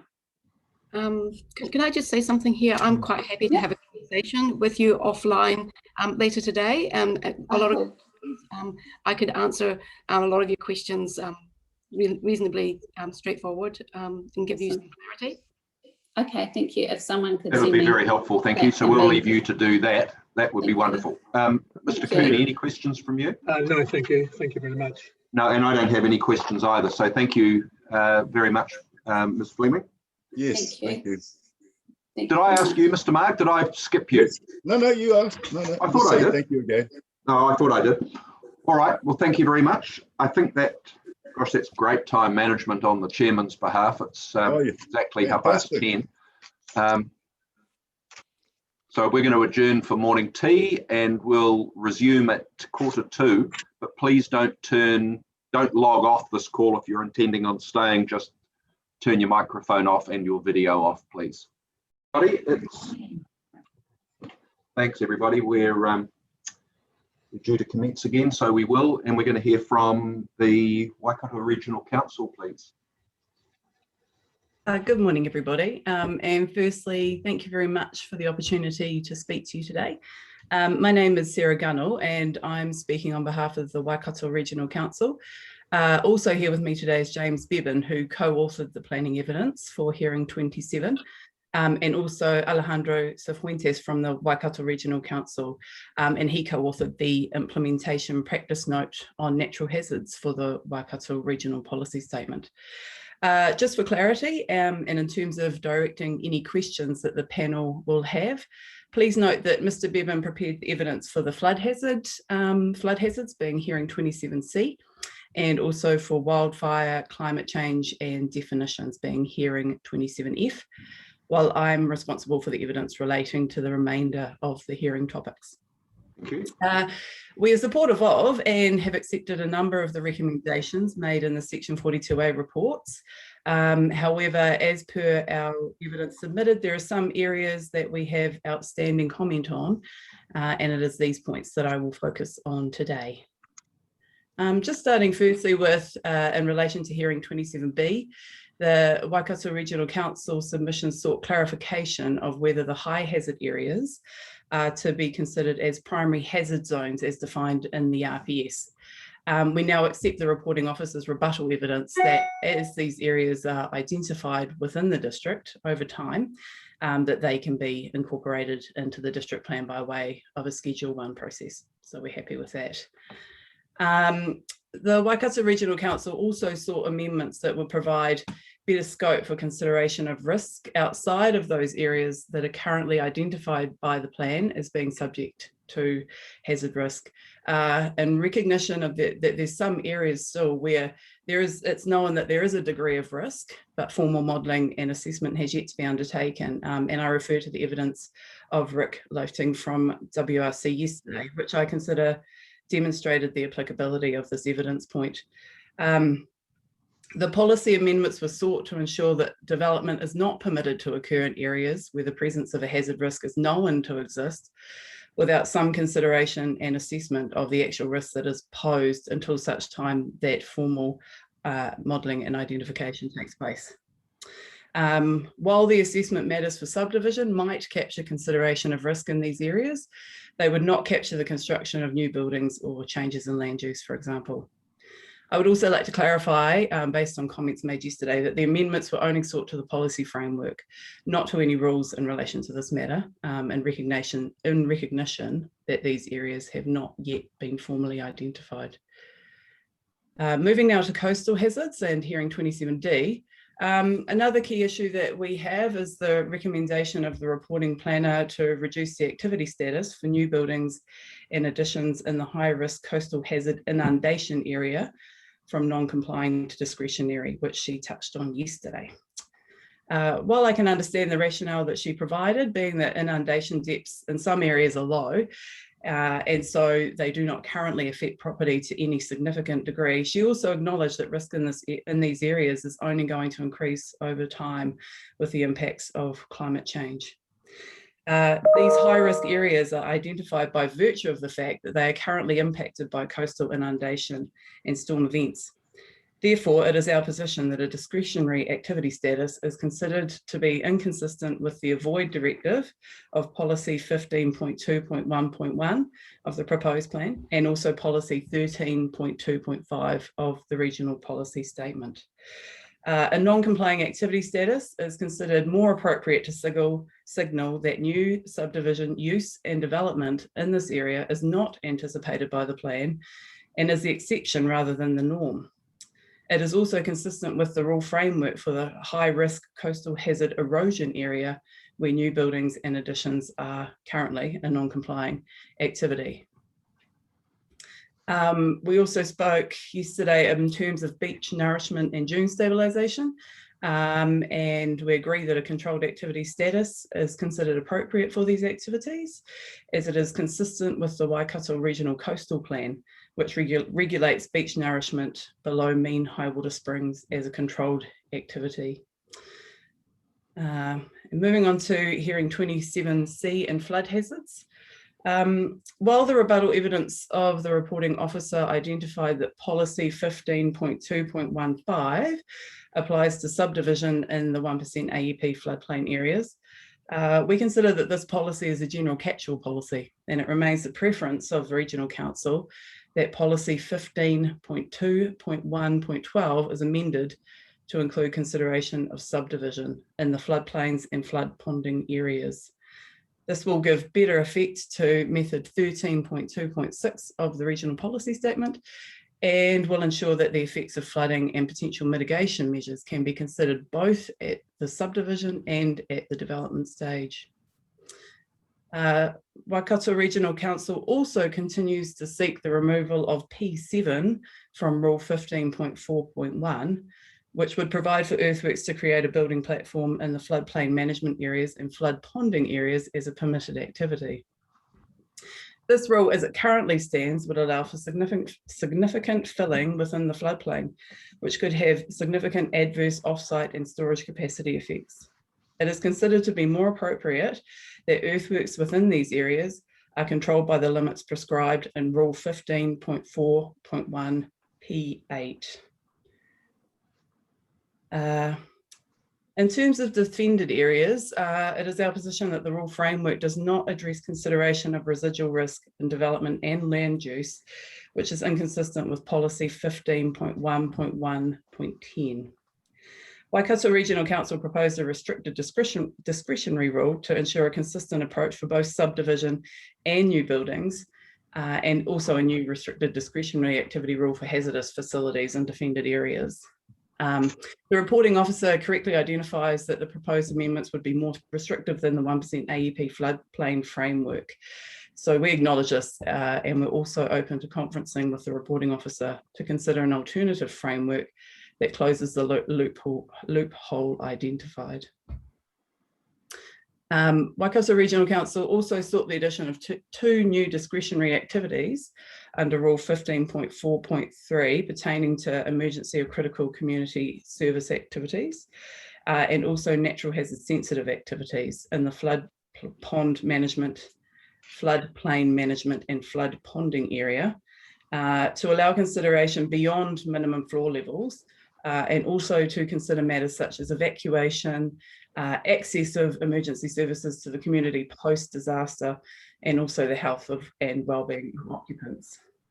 WRC disagrees that this adds unnecessary complexity to the planning framework, and that it can be managed adequately through reliance on emergency management measures and forecasting. Further on the point of natural hazard sensitive land uses, Waikato Regional Council continues to see merit in the inclusion of provisions to allow consideration of land uses that are more sensitive to the effects of natural hazards. The focus of the proposed rule framework is the construction of all the additions to buildings and structures, but this may not adequately capture changes in land use. In order to make the proposed amendments more palatable, it was suggested that residential uses, including papakāinga and homestays, were removed from the definition. However, this was also rejected. It remains the position of the Waikato Regional Council that providing for greater consideration of the adverse effects on natural hazard sensitive land uses would allow for a more robust consideration of the appropriateness of such activities in areas at risk from natural hazards, and is aligned with the policy direction of the regional policy statement, specifically policy 13.2A and C. Finally, we seek to remedy and reiterate the rejected submission points on hearing 27F climate change relating to proposed amendments to policies 15.2.3.1 and 15.2.3.3. And just in summary, overall, I think the key submission points of Waikato Regional Council seek that subdivision land use and changes in land use can all be adequately assessed in areas at risk from natural hazards. Thank you very much. Very good. Thank you, Ms. Gunnell. Do either of Mr. Beban or Beban, if I pronounce that right, and this is probably slightly more challenging, Mr. Cifuentes. Is there anything that either of you want to add? Not for myself personally. That's been captured by Ms. Gunnell. Thank you, Mr. Bevan. Mr. Cifuentes? Nothing to add, Mr. Mitchell. Thank you very much. All right, let's see if there's any questions. Mr. Marg? No, nothing from me, thank you. Ms. Gibb?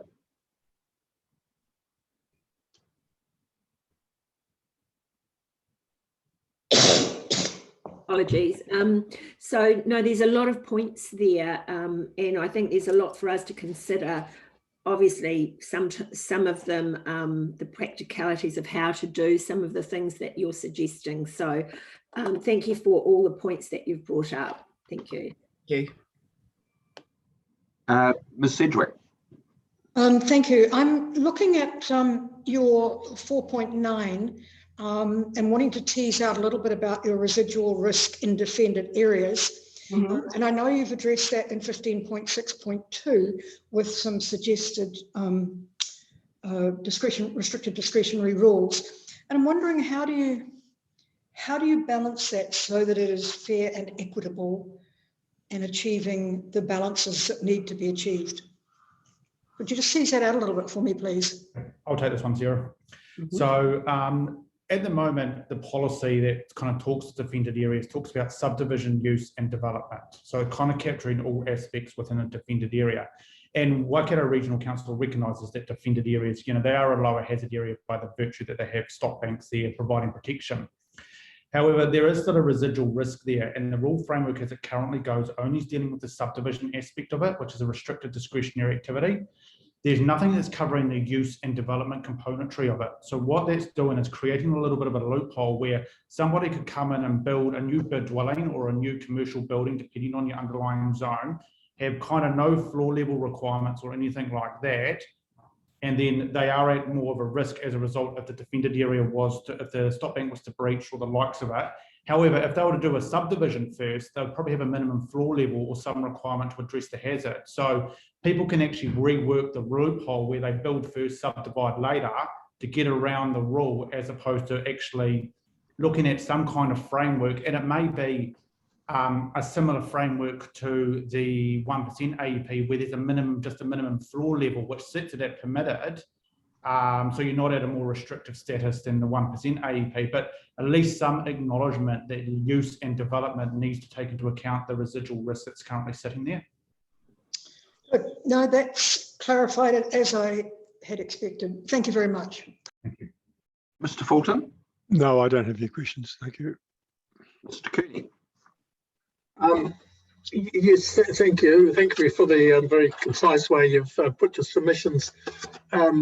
Just looking at, and I'm looking at your summary statement, and I think Ms. Gunnell, you've summarised that statement. What were you reading from? Were you reading from that statement, or? No, I was just reading from a summary of the summary. Yeah, to try and condense it down. So all those points are there. But that's fine. For the purposes of this exercise, we should just look at your summary statements. Is a good summary. Is that? Yeah. Just looking at 3.4, the argument about, well, whether in the high risk inundation coastal area, it should be discretionary or non-compliant. With inundation, though, you can design properties to mitigate the risk, though, can't you? Yes, you can. I think the point that we're trying to make, though, is that in terms of best practice, these are areas that are already being affected by erosion and inundation. And so to allow further intensification and development in these areas should be the exception rather than the norm. And so I take the reporting officer's point around, flow depths not being that significant. However, I still feel that a non-complying pathway does enable development to happen where there are those exceptions where perhaps the risk is not currently significant. However, if we add climate change and sea level rise into that, we are going to be looking at a much higher risk in years to come. So I think it's just, yeah, in terms of it being identified as a high risk area where the issues are already being experienced, that it's my personal opinion it should remain as a non-complying activity. So just on the scenario, if there's an old batch that's been in the family for years, which is not uncommon, and it's in now a high risk inundation area, the signal you want to give is, well, that's too bad. You can't bowl that old batch and stick up a new house. Is that the consequences of what sort of the policy intent is? Yeah, and I do note that a number of councils around the country do allow for replacement of dwellings, particularly where they haven't been affected to a significant degree by inundation or erosion. But in terms of the policy framework that we're dealing with here, yeah, that would be what the outcome would be. Okay. If it was going to be a new building. I suppose I might just jump in here myself. Sure. An old batch is often a small building, with not a, it doesn't have a lot of floor area, and so the economic impacts of it being lost as a result of damage through a storm event is often, lower than if someone was to come in and replace it with an 80 square metre building with a 200 square metre dwelling with more modern, and you can have quite large, changes in your economic risk as a result of, okay, you might be enabling someone to upgrade, but you do change your risk profile in terms of the economics that play out by allowing that. So it's quite common practice around the country that these high hazard areas in the coastal environment often set in non-compliant status to kind of hold the risk profile and not to have a legacy issue playing out down there for the years to come. You got to be a bit careful on that argument, don't you, that you don't become granny state. Because if I'm going to build a flash house to replace the batch in a high risk area, I sort of know the risk I'm taking economically, don't I? But you could equally be selling it. It's not just you that will be necessarily the landowner of it in the future to come. And as we saw with Matata, that actually became a central government and a local government issue to buy out those issues because the risk was intolerable to the people who had rebuilt back there. So it doesn't necessarily sit on a private individual. There is a potential for it to shift back into local and central government level. Yeah, I'm pretty familiar with Matata. I was involved in the whole thing, so I know it quite well. And I think that's an extraordinary situation in that case. A little bit different from the batch on a coastal area. Okay, the other point is... Get to that quickly, sorry. I just want to point out as well that another thing that councils around the country are doing in relation to that scenario is absolving themselves of any responsibility. So they say, yes, you can do this, but there will be a consent notice on the title saying, don't come back to us and want us to construct a seawall. We've given you the consent to do this with your full knowledge and understanding of the risk that's posed, and if you're fine with that, it's just another approach that I think Dunedin City Council, for example, has taken. So they're kind of saying you can do it, but don't. Yeah, no. You put a covenant on the title, don't you? Yeah, the tag on the title. Yes. So that's why I'm sort of trying to tease out whether discretionary activity is appropriate or non-complying. But your concern is really to send the right signal. Yes, and as James said as well, to hold the risk line, basically, to not increase risk in these high risk areas. Okay. You in paragraph 4.1, you mention about the need to cover off subdivision to take into account natural hazards. Variation 2 brought in a whole lot of subdivision considerations, didn't it? A reference to natural hazards. Have you taken that into account? So are you talking about the general zoning provisions around natural hazards and the matters that they sit under there? Is that where you're, sorry? Yeah, you've got variation 2 brought in various amendments to the subdivision, mainly subdivision requirements, to bring in a consideration of natural hazards as one of the criteria to look at when you're looking at subdivision. So my understanding of how the rules work, and I'm happy to be corrected by the reporting officer on this, is the general subdivision provisions have a consideration for natural hazard risk as a matter of I think it's discretion.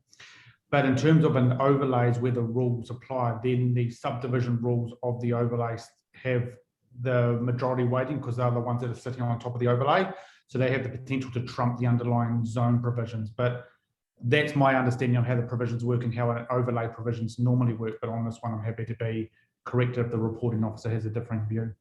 So you want the natural hazard chapter to actually have a subdivision component in it per se? Yeah, so there's already subdivision rules proposed within it, and there are subdivision policies. It's just strengthening aspects of that up. Okay.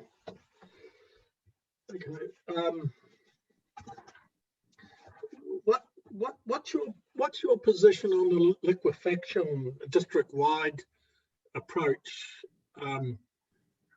that's been put to us, that until we get a study done, we have a district-wide approach to get everybody to look at whether liquefaction is a risk? What's your position on that argument?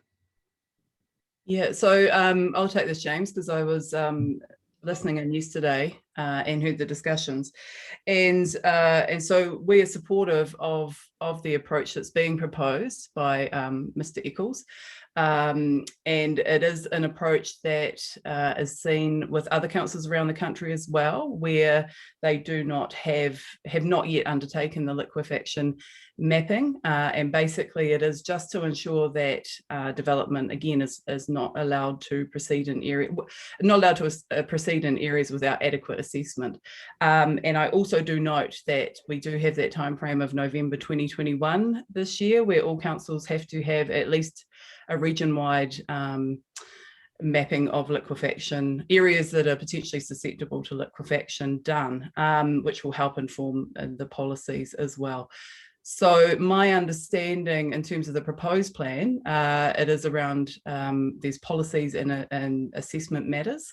So basically when you're looking at doing, so I can understand your point that there potentially will be some applications that are caught in the middle there between the time that mapping is actually undertaken. However, I'm not a geotechnical engineer, but I would suspect that any geotech engineer who understands the district could pretty quickly identify whether an area is going to be susceptible to liquefaction based on those factors of soil type and saturation, or whether it's not, as was discussed by, I believe, Mr. Bird yesterday as well. Do you have anything to add, James? Nothing further. It's still another layer of cost on the landowner if they want to develop or build a house, isn't it? Yeah, and I also, just to make a comment based on submissions that I've heard over the past couple of days as well, that it generally is the council's approach to do district-wide, regional or district-wide mapping, and then it comes down to the onus is on the applicant to provide a site-specific assessment that that either reduces the requirements if it is already covered by a zone, or proves that the land is actually suitable for the development that they are proposing. Yeah, so I guess, is the regional council going to pick this up and run with it rather than leave it to the district council? Is this something you guys are going to look at? Yeah, I can answer that very briefly, and you can get more detail from my colleague Rick Lifting. So we're actually doing a region-wide liquefaction mapping, and this is ongoing. Rick, would you like to comment on that? Yeah, thank you, Alejandro. So Waikato Regional Council, in collaboration with the Waikato Local Authority Shared Services Group, is undertaking a level A liquefaction assessment as per the National Liquefaction Guidelines. The level A assessment is a region-wide assessment. It's primarily a desktop study, and that is to identify areas that are susceptible to liquefaction and that require further assessment through a level B and more detailed assessment as per the liquefaction guidelines. Now that level A assessment is almost complete. It's about to undergo external review, and we're hoping for that regional scale level A assessment to be available to our WLAS partners, hopefully within the next 4 to 8 weeks. All right, thanks very much. Okay, thank you. Yeah, I just raised that because I think in the newspaper, the Herald this morning, there's an article about the cost of building, and all these things go on top of the cost that a landowner has to pay to construct a house. So I just that's why I'm making the inquiry about liquefaction, because I think we heard yesterday that if you want to do a real assessment, it's something up to $7,000. Okay, thanks, Mr. Chairman. Thanks, Mr. Cooney. I think I've only got one question. Mr. Cooney's covered the ground that I would have covered. I suppose if you've got the scenario that Mr. Bevan referred to, which was an existing batch that might want to be replaced by a more substantive house, how does that increase the risk?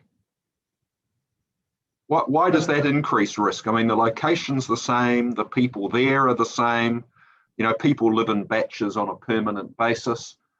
I mean, isn't the risk confined to the risk of the person who's done the building coming unstuck?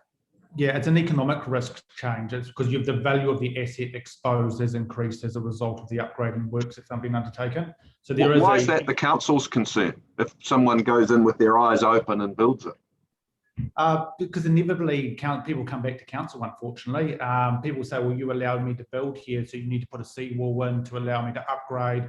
Just a lot of pressure ends up flowing through the other local government processes, annual plans, long-term plans, to then defend a new asset that's been created. So it's not uncommon to have people come back and push on council, well, you let me build this 10 years ago, why did you let me do this if you're not going to defend it or protect it, or I'm suffering inundation or a storm event came through?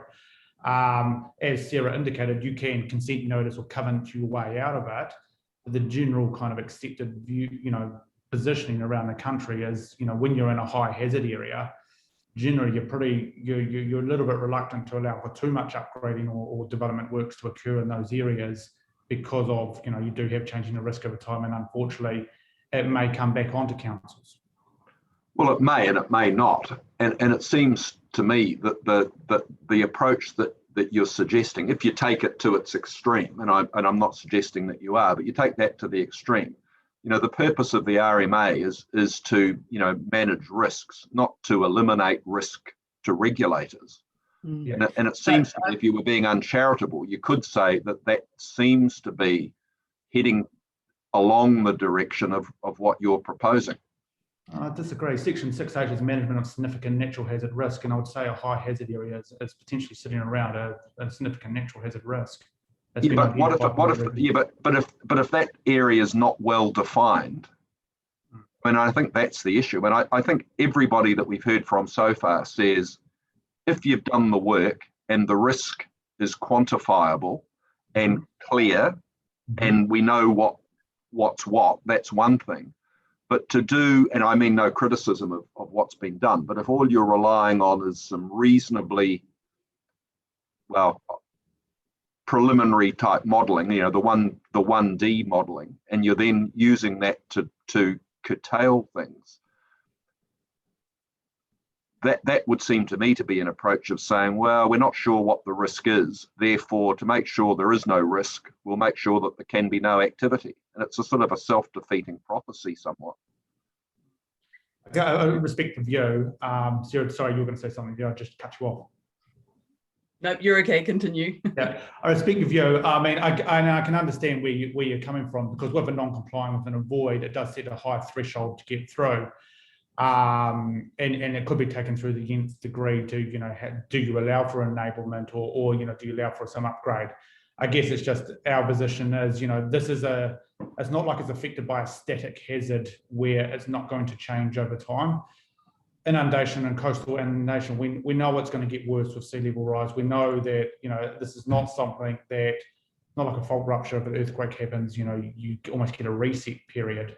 This is an insidious hazard that's going to play out. And okay, it may be a slight cautious view now, but we do know that maybe 10, 20, 30 years, these will be high hazard areas, and then we are going to be probably having the issue, but maybe with more of a discussion around it, but with more expensive housing there, which becomes a harder position. So the question is recognizing that the insidious nature of sea level rise, and that, yes, we have got a mapped area, albeit at a lower resolution.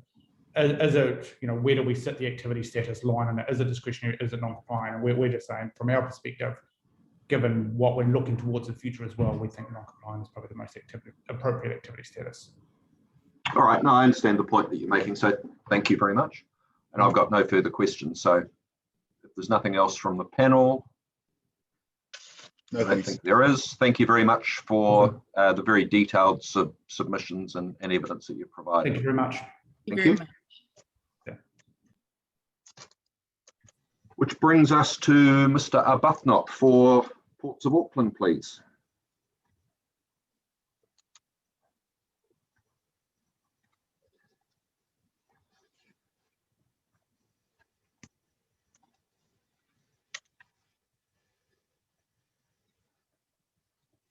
Just when you're ready, Mr. Arbuthnot, thank you.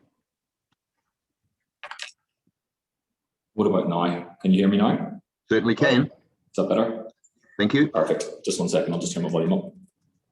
There we go. Thanks for that.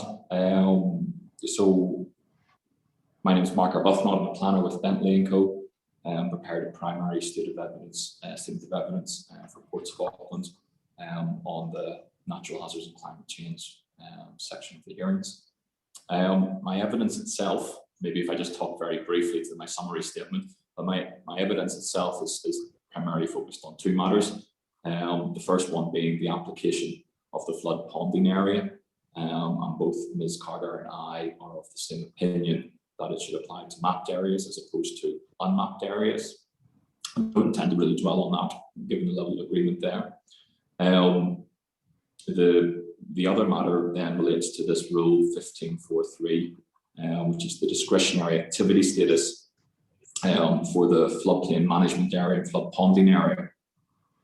And specific of that, there's just two areas of disagreement in terms of the activity status for new buildings and alterations to buildings within these areas, as well as hazardous substances from these areas. And what I've outlined in my summary statement is that in respect of new buildings, this is rule 1543 D1, so that's new buildings in additions to an existing building. The policy that this rule is implementing is 15.2.112, and in my opinion, when you look at what that policy is trying to achieve, it's supportive of a restricted discretionary activity status. It's quite clear in terms of what the outcome is to be achieved, and that's about reducing the potential of flood damage to buildings within these areas. It also tells you quite clearly what the methods are to achieve that outcome, which is ensuring that minimum floor levels is above the flood ponding areas, flood levels. And then it sets out the three circumstances in which you can seek to depart from those floor levels as well. So again, there's three very clear criteria, and they're all ores squeezed through one of those three to satisfy the policy. And so when I look at that policy in terms of its relative constraints, in terms of how it's worded, the fact that it's reducing as opposed to requiring an avoiding scenario, my opinion is that it does support a restricted discretionary activity status. There was some comment within the 42A report as to whether a restricted discretionary activity would signal that consent would be forthcoming. It's therefore too lenient. That's not my interpretation of what a restricted discretionary activity is about. It's still discretionary. You still need to be able to demonstrate that your effects on the environment are acceptable, particularly from a flood risk perspective. To my mind, all it is doing is enabling a more focused assessment of the effects of concern from that chapter to be undertaken, rather than actually signalling that it's any lesser of a discretionary activity status than a discretionary activity status. To my mind, it's the same thing, just one is broader than the other in terms of what you can consider. So with that in mind, and I've set out again, just in my summary statement, those matters of discretion that I consider appropriate, and that's having regard to the framework of the plan and that policy 12 as well. So there's 5 matters there, which you'll have all seen. It's dealing with the assessment of the actual risk itself in the flood event, whether there's any alternative locations outside of the flood areas, the type of building development proposed, and whether it's likely to suffer damage during a flood event, and the ability to manage flood risk through building materials or structural or engineering matters, and then any other matter, any other mitigation that might be on offer in terms of reducing the potential flood damage to buildings. So to my mind, in terms of reading the objective of the policies of the plan, I think that covers the field quite well in terms of what you would need to be looking at as a restricted discretionary activity for new buildings or alterations to buildings in these areas. The second area of this agreement relates to hazardous substances and their location within these flood areas. And that's Rule 1543D3.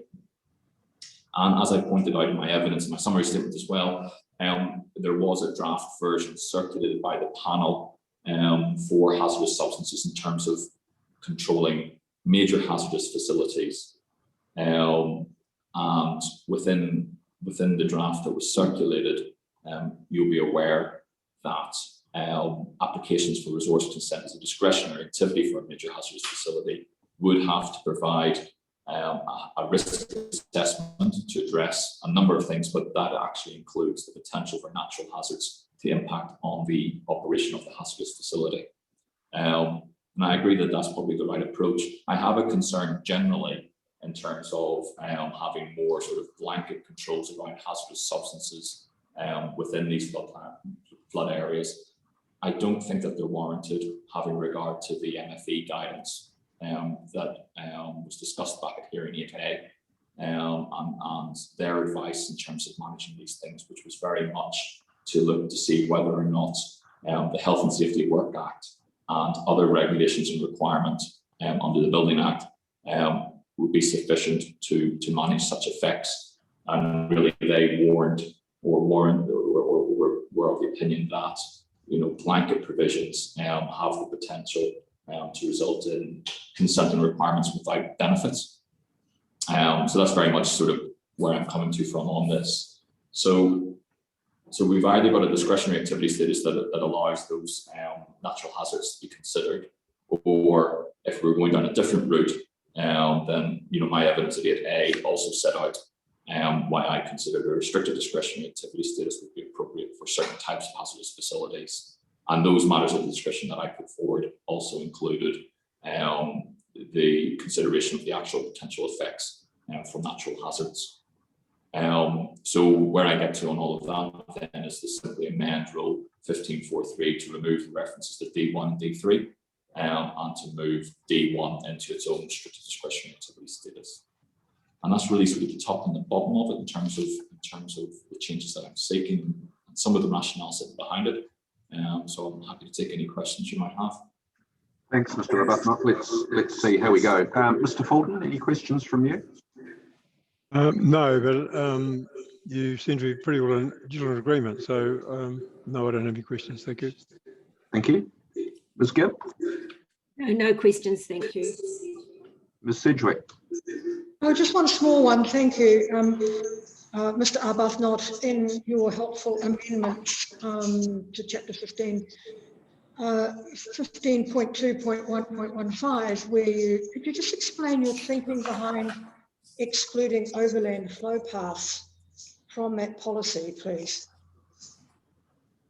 Yes, now that was in relation to overland flow paths not being well defined or identified within the maps or the rule framework itself.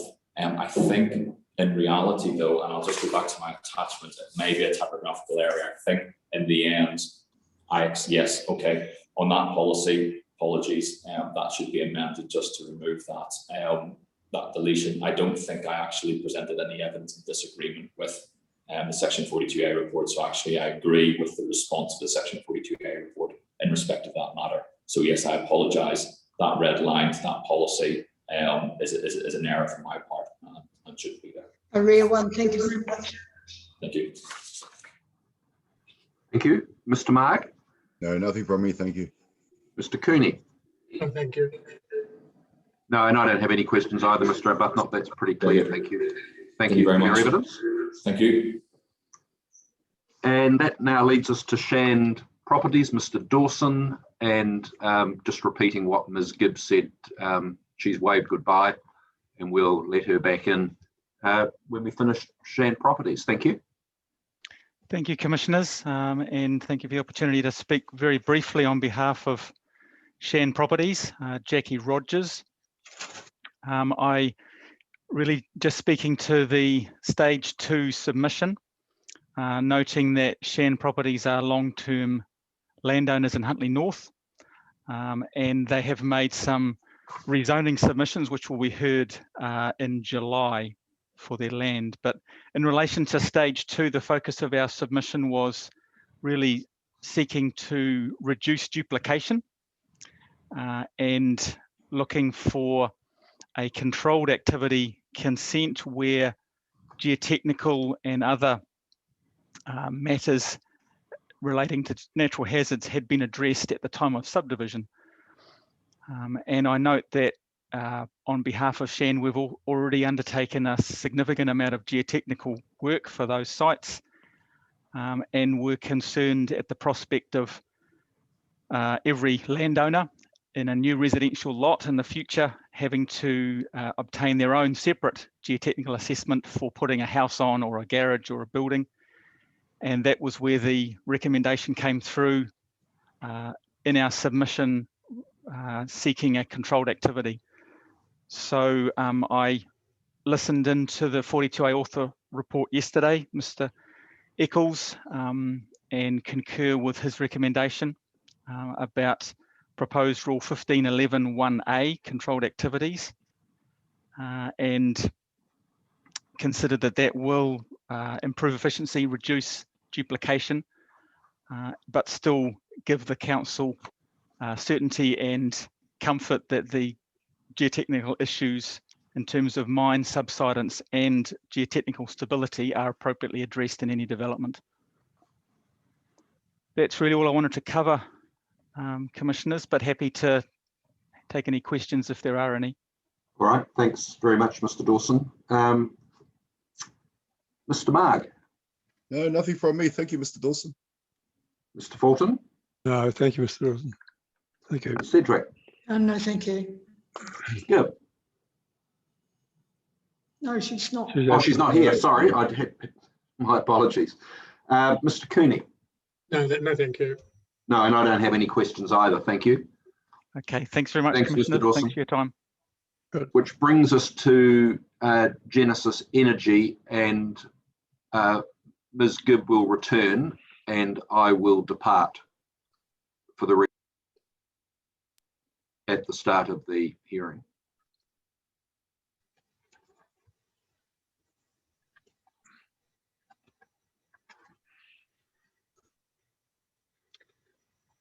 Mr. Matthews.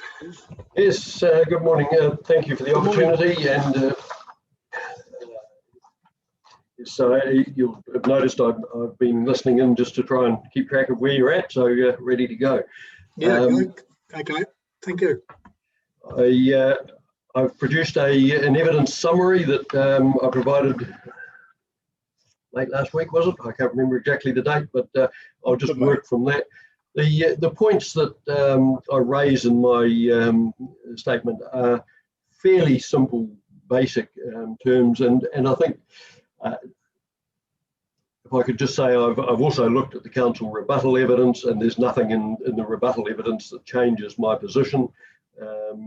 So if I could just go to directly to page 3 of my summary statement, talking about hearing 27B and the objectives, policies and general submissions. The issue there is that Genesis sought that the policy 15214 be amended to include a reference to ancillary activities, basically identifying that there are activities that are ancillary to the main purpose, and I think this is actually highlighted in the rebuttal evidence of the for the council in one of these hearings, and I can't remember which one it is, where the author was saying that Genesis was seeking to upgrade the Huntly Power Station. Well, I want to make it clear that this isn't about upgrading the Huntly Power Station. This is about things like the pumping infrastructure that Huntly has on the riverbank in that flood zone, and there may be a need to upgrade the screens or change the way in which the fish are moved. And we want to be sure that that is actually recognised as something that is important to do in that zone. It can only happen in that zone. So that's the sort of rationale behind including ancillary activities. It's the things that are related to the main use that also need to be covered. Otherwise, we feel that we end up being in a position where the activity status for that activity becomes something completely different to what the policy is all about trying to encourage. You may have a policy that says enable these things to happen, but because it's located in the flood zone, it may become a non-complying activity, which isn't encouraged. So I just feel that the policy should be reworded, as I've indicated in my evidence, to include associated ancillary activities. They are associated to the main activity. I've also just suggested a minor rewording of the policy so that Part B can be included in Part A so that it's subject to the whole same thing. That's just an upgrading or a rewording of the policy that I suggest. So that's in relation to hearing 27B, relatively simple change there. Now, in 27F, the definitions section, there's a potential issue with the definition of minor upgrading. I've suggested an addition or a change to that minor upgrading. My reasons for that is that Chapter 15 again deals with activities associated with utilities. But there are references in there to infrastructure as well. So we've got both utilities. But when it comes to the definition of a utility, it talks about transformation, transmission, generation or distribution of electricity, but is limited to the generation of electricity by network utility operators or requiring authorities. That actually restricts the generation of electricity to a very small number of parties in New Zealand, not just in Waikato, but in New Zealand, simply because the electricity rules don't allow electricity generators to be network utility operators or network utility or requiring authorities. There's only certain exemptions allowed for very small scale generation of electricity. Yeah, it seems to me that it's apparent, as I say in paragraph 10, it's apparent from the objectives and policies of Chapter 15 that it's intended to apply to infrastructure as defined in the district plan and not just utilities.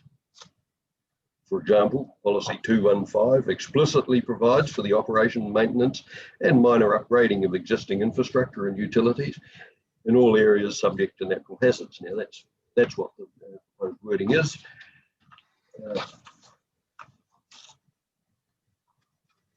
However, minor upgrading does not include reference to infrastructure. It would actually frustrate, in my opinion, the implementation of that policy, which provides for the minor upgrading of infrastructure.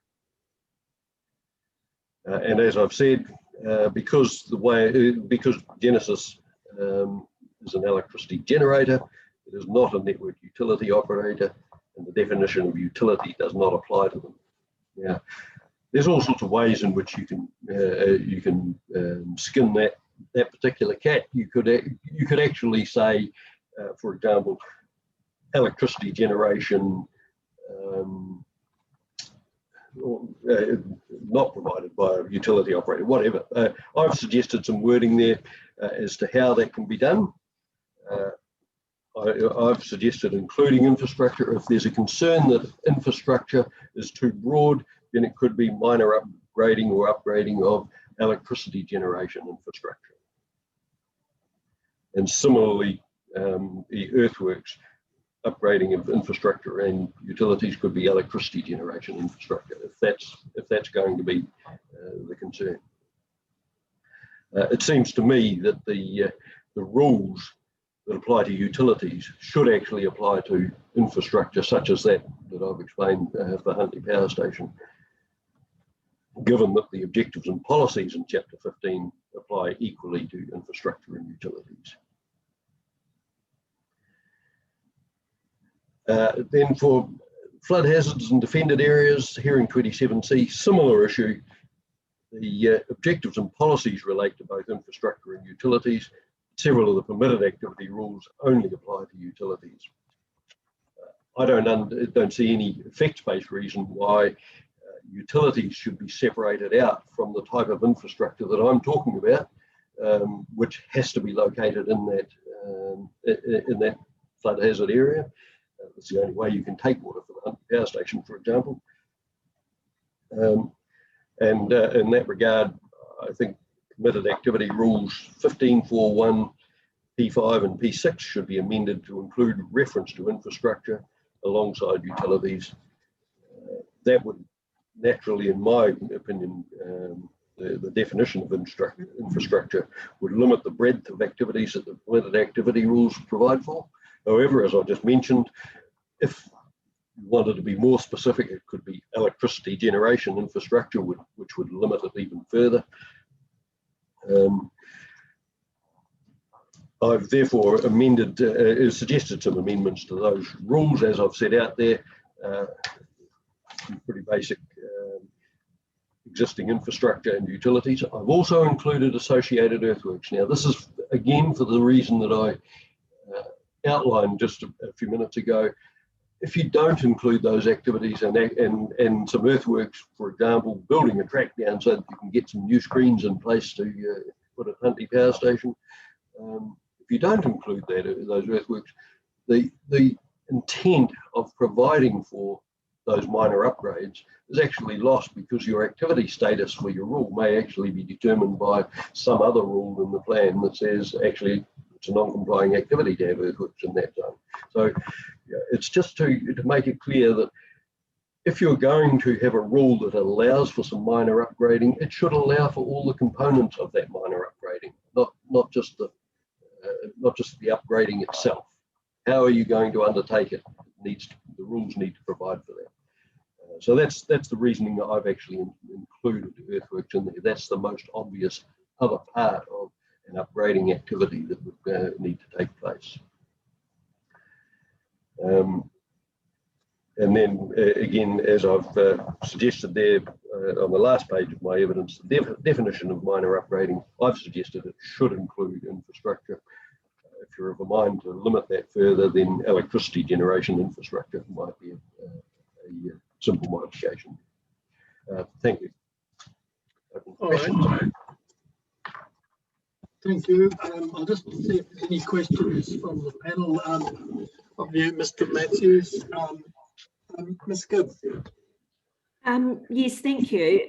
I was thinking back to yesterday, and I thought that there was a decision in the rebuttal evidence and by the planner to add Genesis to and accepting these points. Can someone clarify that for me? Because I thought in my mind that your points, Mr. Matthews, were accepted. Can someone please clarify? My understanding. Yes, I can quickly I don't think Mr. Matthews has read my opening statement from yesterday, where I suggested that some of the problems that Mr. Matthews refers to may be resolved by adding Genesis to the definition of utility.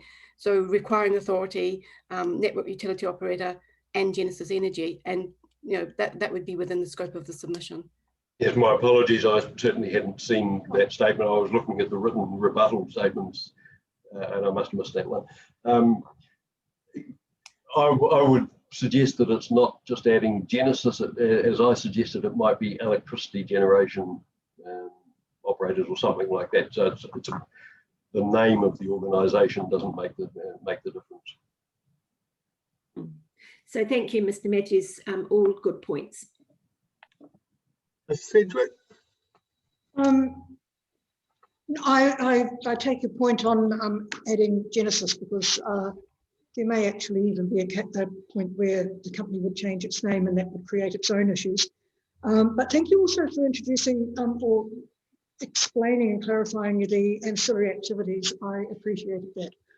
Thank you. I don't have any questions for you. Thank you. Mr. Fulton? No, I have no questions. I think it's been advanced a bit from today, so no, I'm happy. Thank you. No, nothing from me. Thank you. Mr. Matthews, the scope of the changes you want are set out in Appendix 1. That's the relief you're seeking, isn't it? Yes. If you look at policy 5.2.1.4, you actually are seeking enable the construction of new infrastructure and utilities and associated ancillary activities, etc., and the upgrading of infrastructure and utilities. And then further down in Roman numerals 1, the infrastructure and utilities are technically, functionally or operationally required to locate in areas. Would also apply to associated ancillary activities as well? I believe so, yes. That's which is the nature of the bit that I've deleted at the bottom of that policy says that it still has to be subjected to that. So yes, it's where those things enter into the hazardous areas that we'd be looking at that upgrading to be provided for. Yeah, okay. All right. Thanks very much for that submission.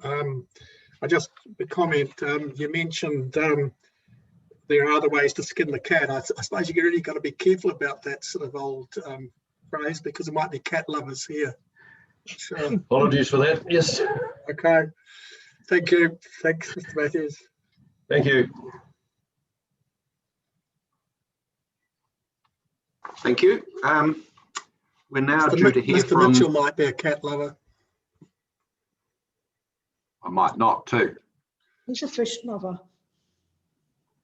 All right. Anyway, I don't think I'll answer that question.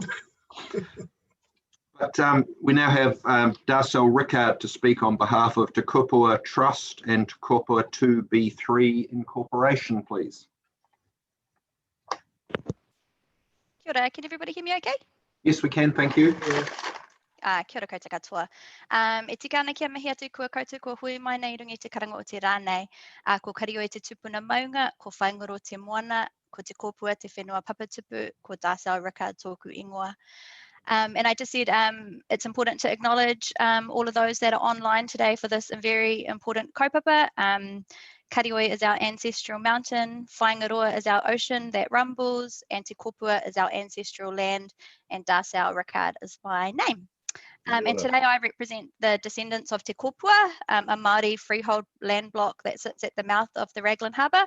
So our land block runs from Rangipu, which is borders the Wainui Reserve in Raglan and flows down into town and concludes halfway through the aerodrome. So that's what we call Te Kopua. And I suppose the crux of our submission is that Māori freehold land is unique, and that tangata whenua have an enduring and intergeneral relationship with their whenua. So Māori land is transferred between generations through whakapapa, and thus the risk profile associated with that land can never be transferred into an incoming owner, as is the case with general title. So we believe that this provides a unique opportunity to manage the risk profile associated with Māori freehold land. And our submission suggests that there should be some planning provisions provided for adaptive management planning, as outlined in the Coastal Hazards and Climate Change Guidance that was released by, for local government, released by MFE in 2017. We believe that special consideration should be given to Māori freehold land with regards to the management and mitigation of natural hazard risks and the effects of climate change on Māori freehold land. And so I suppose that's the crux of our submission. Currently, under the current district plan, we have planning provisions for development on our land, but with the proposed district plans around coastal hazards and climate change, that would remove some of the existing permitted activities that we have on our land. We all know that climate change is happening, but Māori are in and Māori freehold land are in a unique position to manage that uncertainty with the implementation of site-specific adaptive management plans, which have predefined points or triggers that can be monitored, planned for. When those triggers are hit, then adaptation can occur. So that's all we wanted to address today. Kia ora. Oh boy. Thank you, Ms. Rickard. Let's see if there's any questions for you. Mr. Mark? Yeah, tēnā koe Darcel. I was just wondering if you could elaborate a little bit further on some of those triggers in relationship to adaptive management. And I totally get the notion in relationship to tenure, never being able to sell the land, it'll always be in the whānau. So can you just elaborate a little bit further on what some of those strategies might look like? I suppose it's around, you know, once inundation gets to a certain point, or when we have certain erosion rates get to a critical step. I mean, we would have to develop a site-specific plan. We'd have to do additional hazards mapping, work with consultants. We've had these discussions with Waikato District Council, with Waikato Regional Council, and with the consultants who prepared the hazard maps for this planning provision, and they were all quite supportive of adaptive management planning, but that there just wasn't currently any best practice examples of how different regional councils or district councils, sorry, have implemented it. But yeah, it could be a number of different triggers, I suppose, in terms of erosion and inundation. So would it be fair to say from the corporate point of view, you'd be seeking relief in the relationship of developing a strategy and having the opportunity to do so, or the provision to do so? Absolutely. Kapai. Thank you. Mr. Fulton? No, I have no questions. Thank you. Ms. Sedgwick? No questions. Thank you. Ms. Gibb? Yes, thank you, Ms. Rickard. Can you just clarify for me, did you say you already have an adapted management plan underway, or are you still intending to do that? We have been talking with various consultants and scientists who have had some experience in developing the guidance for MFE with adaptive management planning. So we have started to engage with the technical expertise, but we will require additional support in terms of what's going to be appropriate from the council's perspective in terms of a plan that they would accept within their policy framework. Okay, thanks for that. Thank you. Mr. Cooney? Thank you. Thank you. Mr. Fulton, did I ask you? I may have. You're on mute.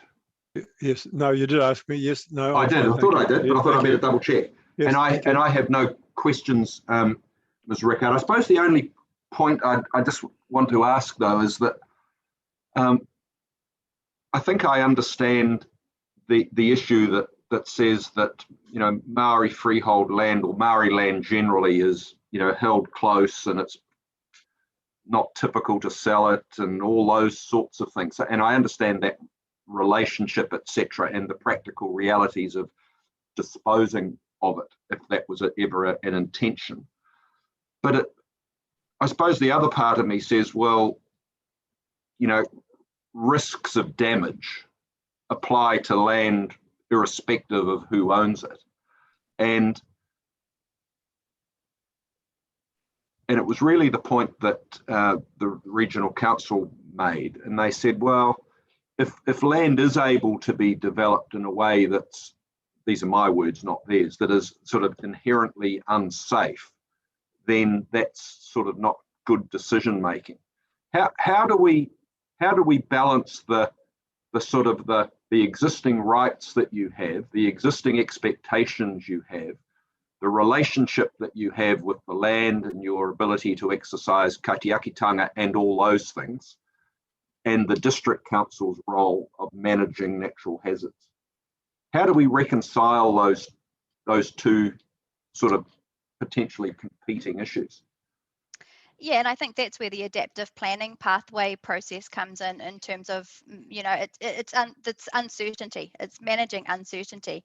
And I think that, you know, there's absolutely no way that we're going to build housing for our whānau that's going to put them into a high risk profile. And so, you know, that's where it's kind of, you know, it's you know, the planning provisions are, you know, when you look at the maps, we're looking at a 100-year planning profile. And so it's basically saying, well, you know, you're in this high risk area, therefore you can't do anything, although we're planning for this 100-year planning profile. Whereas with adaptive planning, you're actually planning in smaller, shorter increments, which actually means that you can utilize your land until a point where you do enter into kind of that high risk profile area. And so you adapt through time as those hazards progress. Okay, I think I understand that. Thank you very much. Thanks for your submission. Thank you very much. Thank you. Which brings us to Dr. Beamsley, please.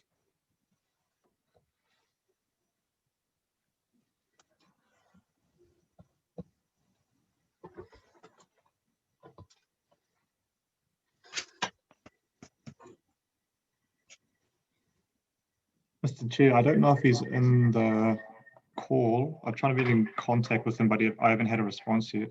Has he? I don't recall him being here yesterday either. Is that correct? Sorry? Was he here? Has he been at the hearing at all? I think I remember seeing his name yesterday, but I haven't seen him pop up today. So I've been in contact with him, but I haven't had a response yet. We might need to proceed or break for lunch. Well, let me just check whether there are any of the people that are due to be scheduled after lunch that would be happy to go now. I don't want to put anyone under any pressure to do that, but I might just go down the list and just see if there's anybody that is present who would be happy to go now, bearing in mind that they're under no compulsion to do so. Firstly, Mr. and Mrs. Rusbach. Federated Farmers.